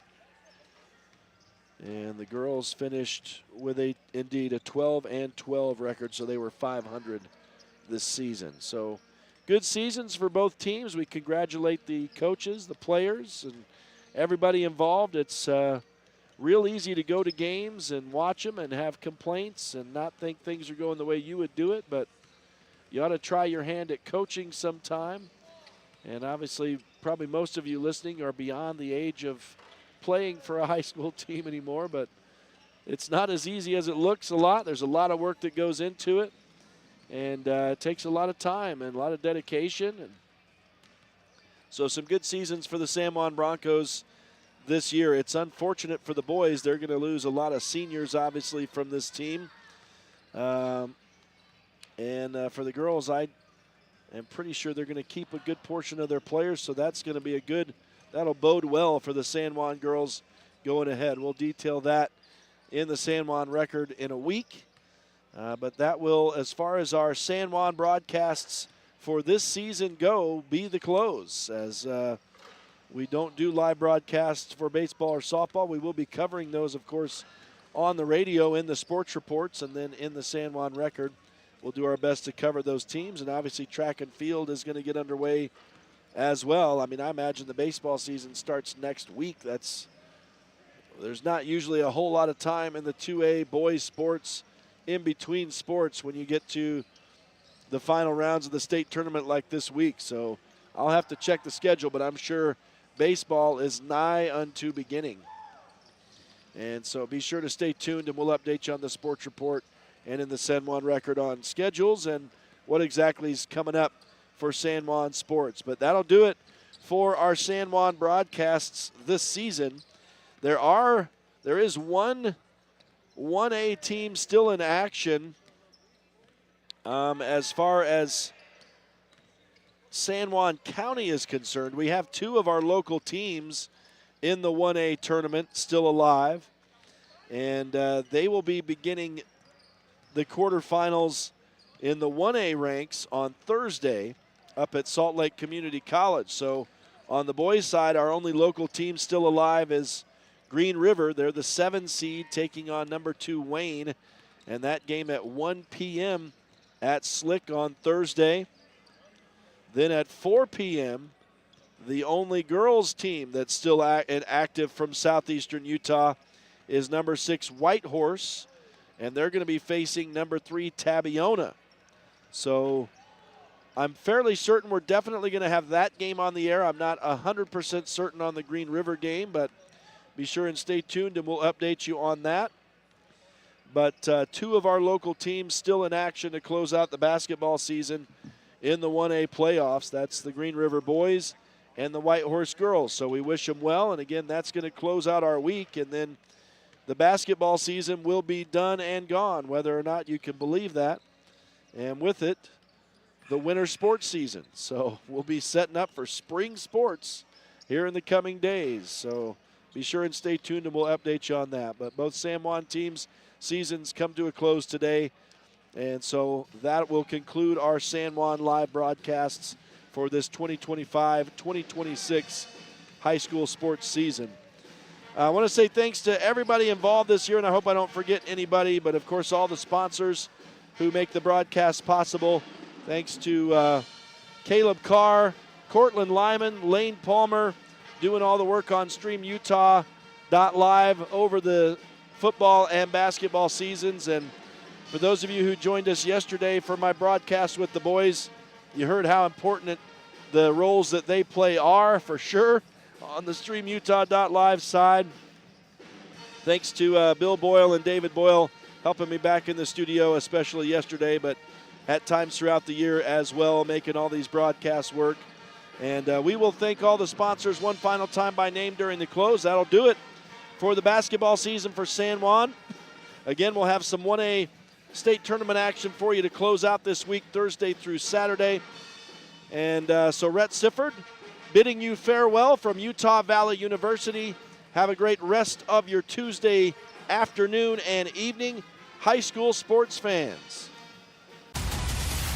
High School Hoops is a production of Red Rock 92 Sports and StreamUtah.Live. Tonight's broadcast was brought to you by Anderson Oliver Title Insurance Agency, Bradford Tire, Blue Mountain Foods, Desert Rivers Credit Union, Colleen K's, San Juan School District Adult Education, Lee Collision Repair and Restoration, Primary Residential Mortgage, Energy Fuels, Emory Telcom, Four Corners Homes, San Juan Pharmacy, Utah State University Blanding, Creative Floors, San Juan Counseling, Holiday Construction, Red's Ace Hardware, San Juan Health, Northern Electric, Dependable Auto Repair, Precision Rehab, Red Mechanical, Flights Gymnastics, San Juan School District CTE Programs, Blue Mountain Hospital, Tailor-Made Wooden Heritage and Tailor-Made Monuments, San Juan Public Health, Crowley Construction, Jones and DeMille Engineering, San Juan Mortuary, Napa Motor Parts, Utah Navajo Health System, San Juan Credit Union, and Pick-a-Stitch Embroidery and Apparel.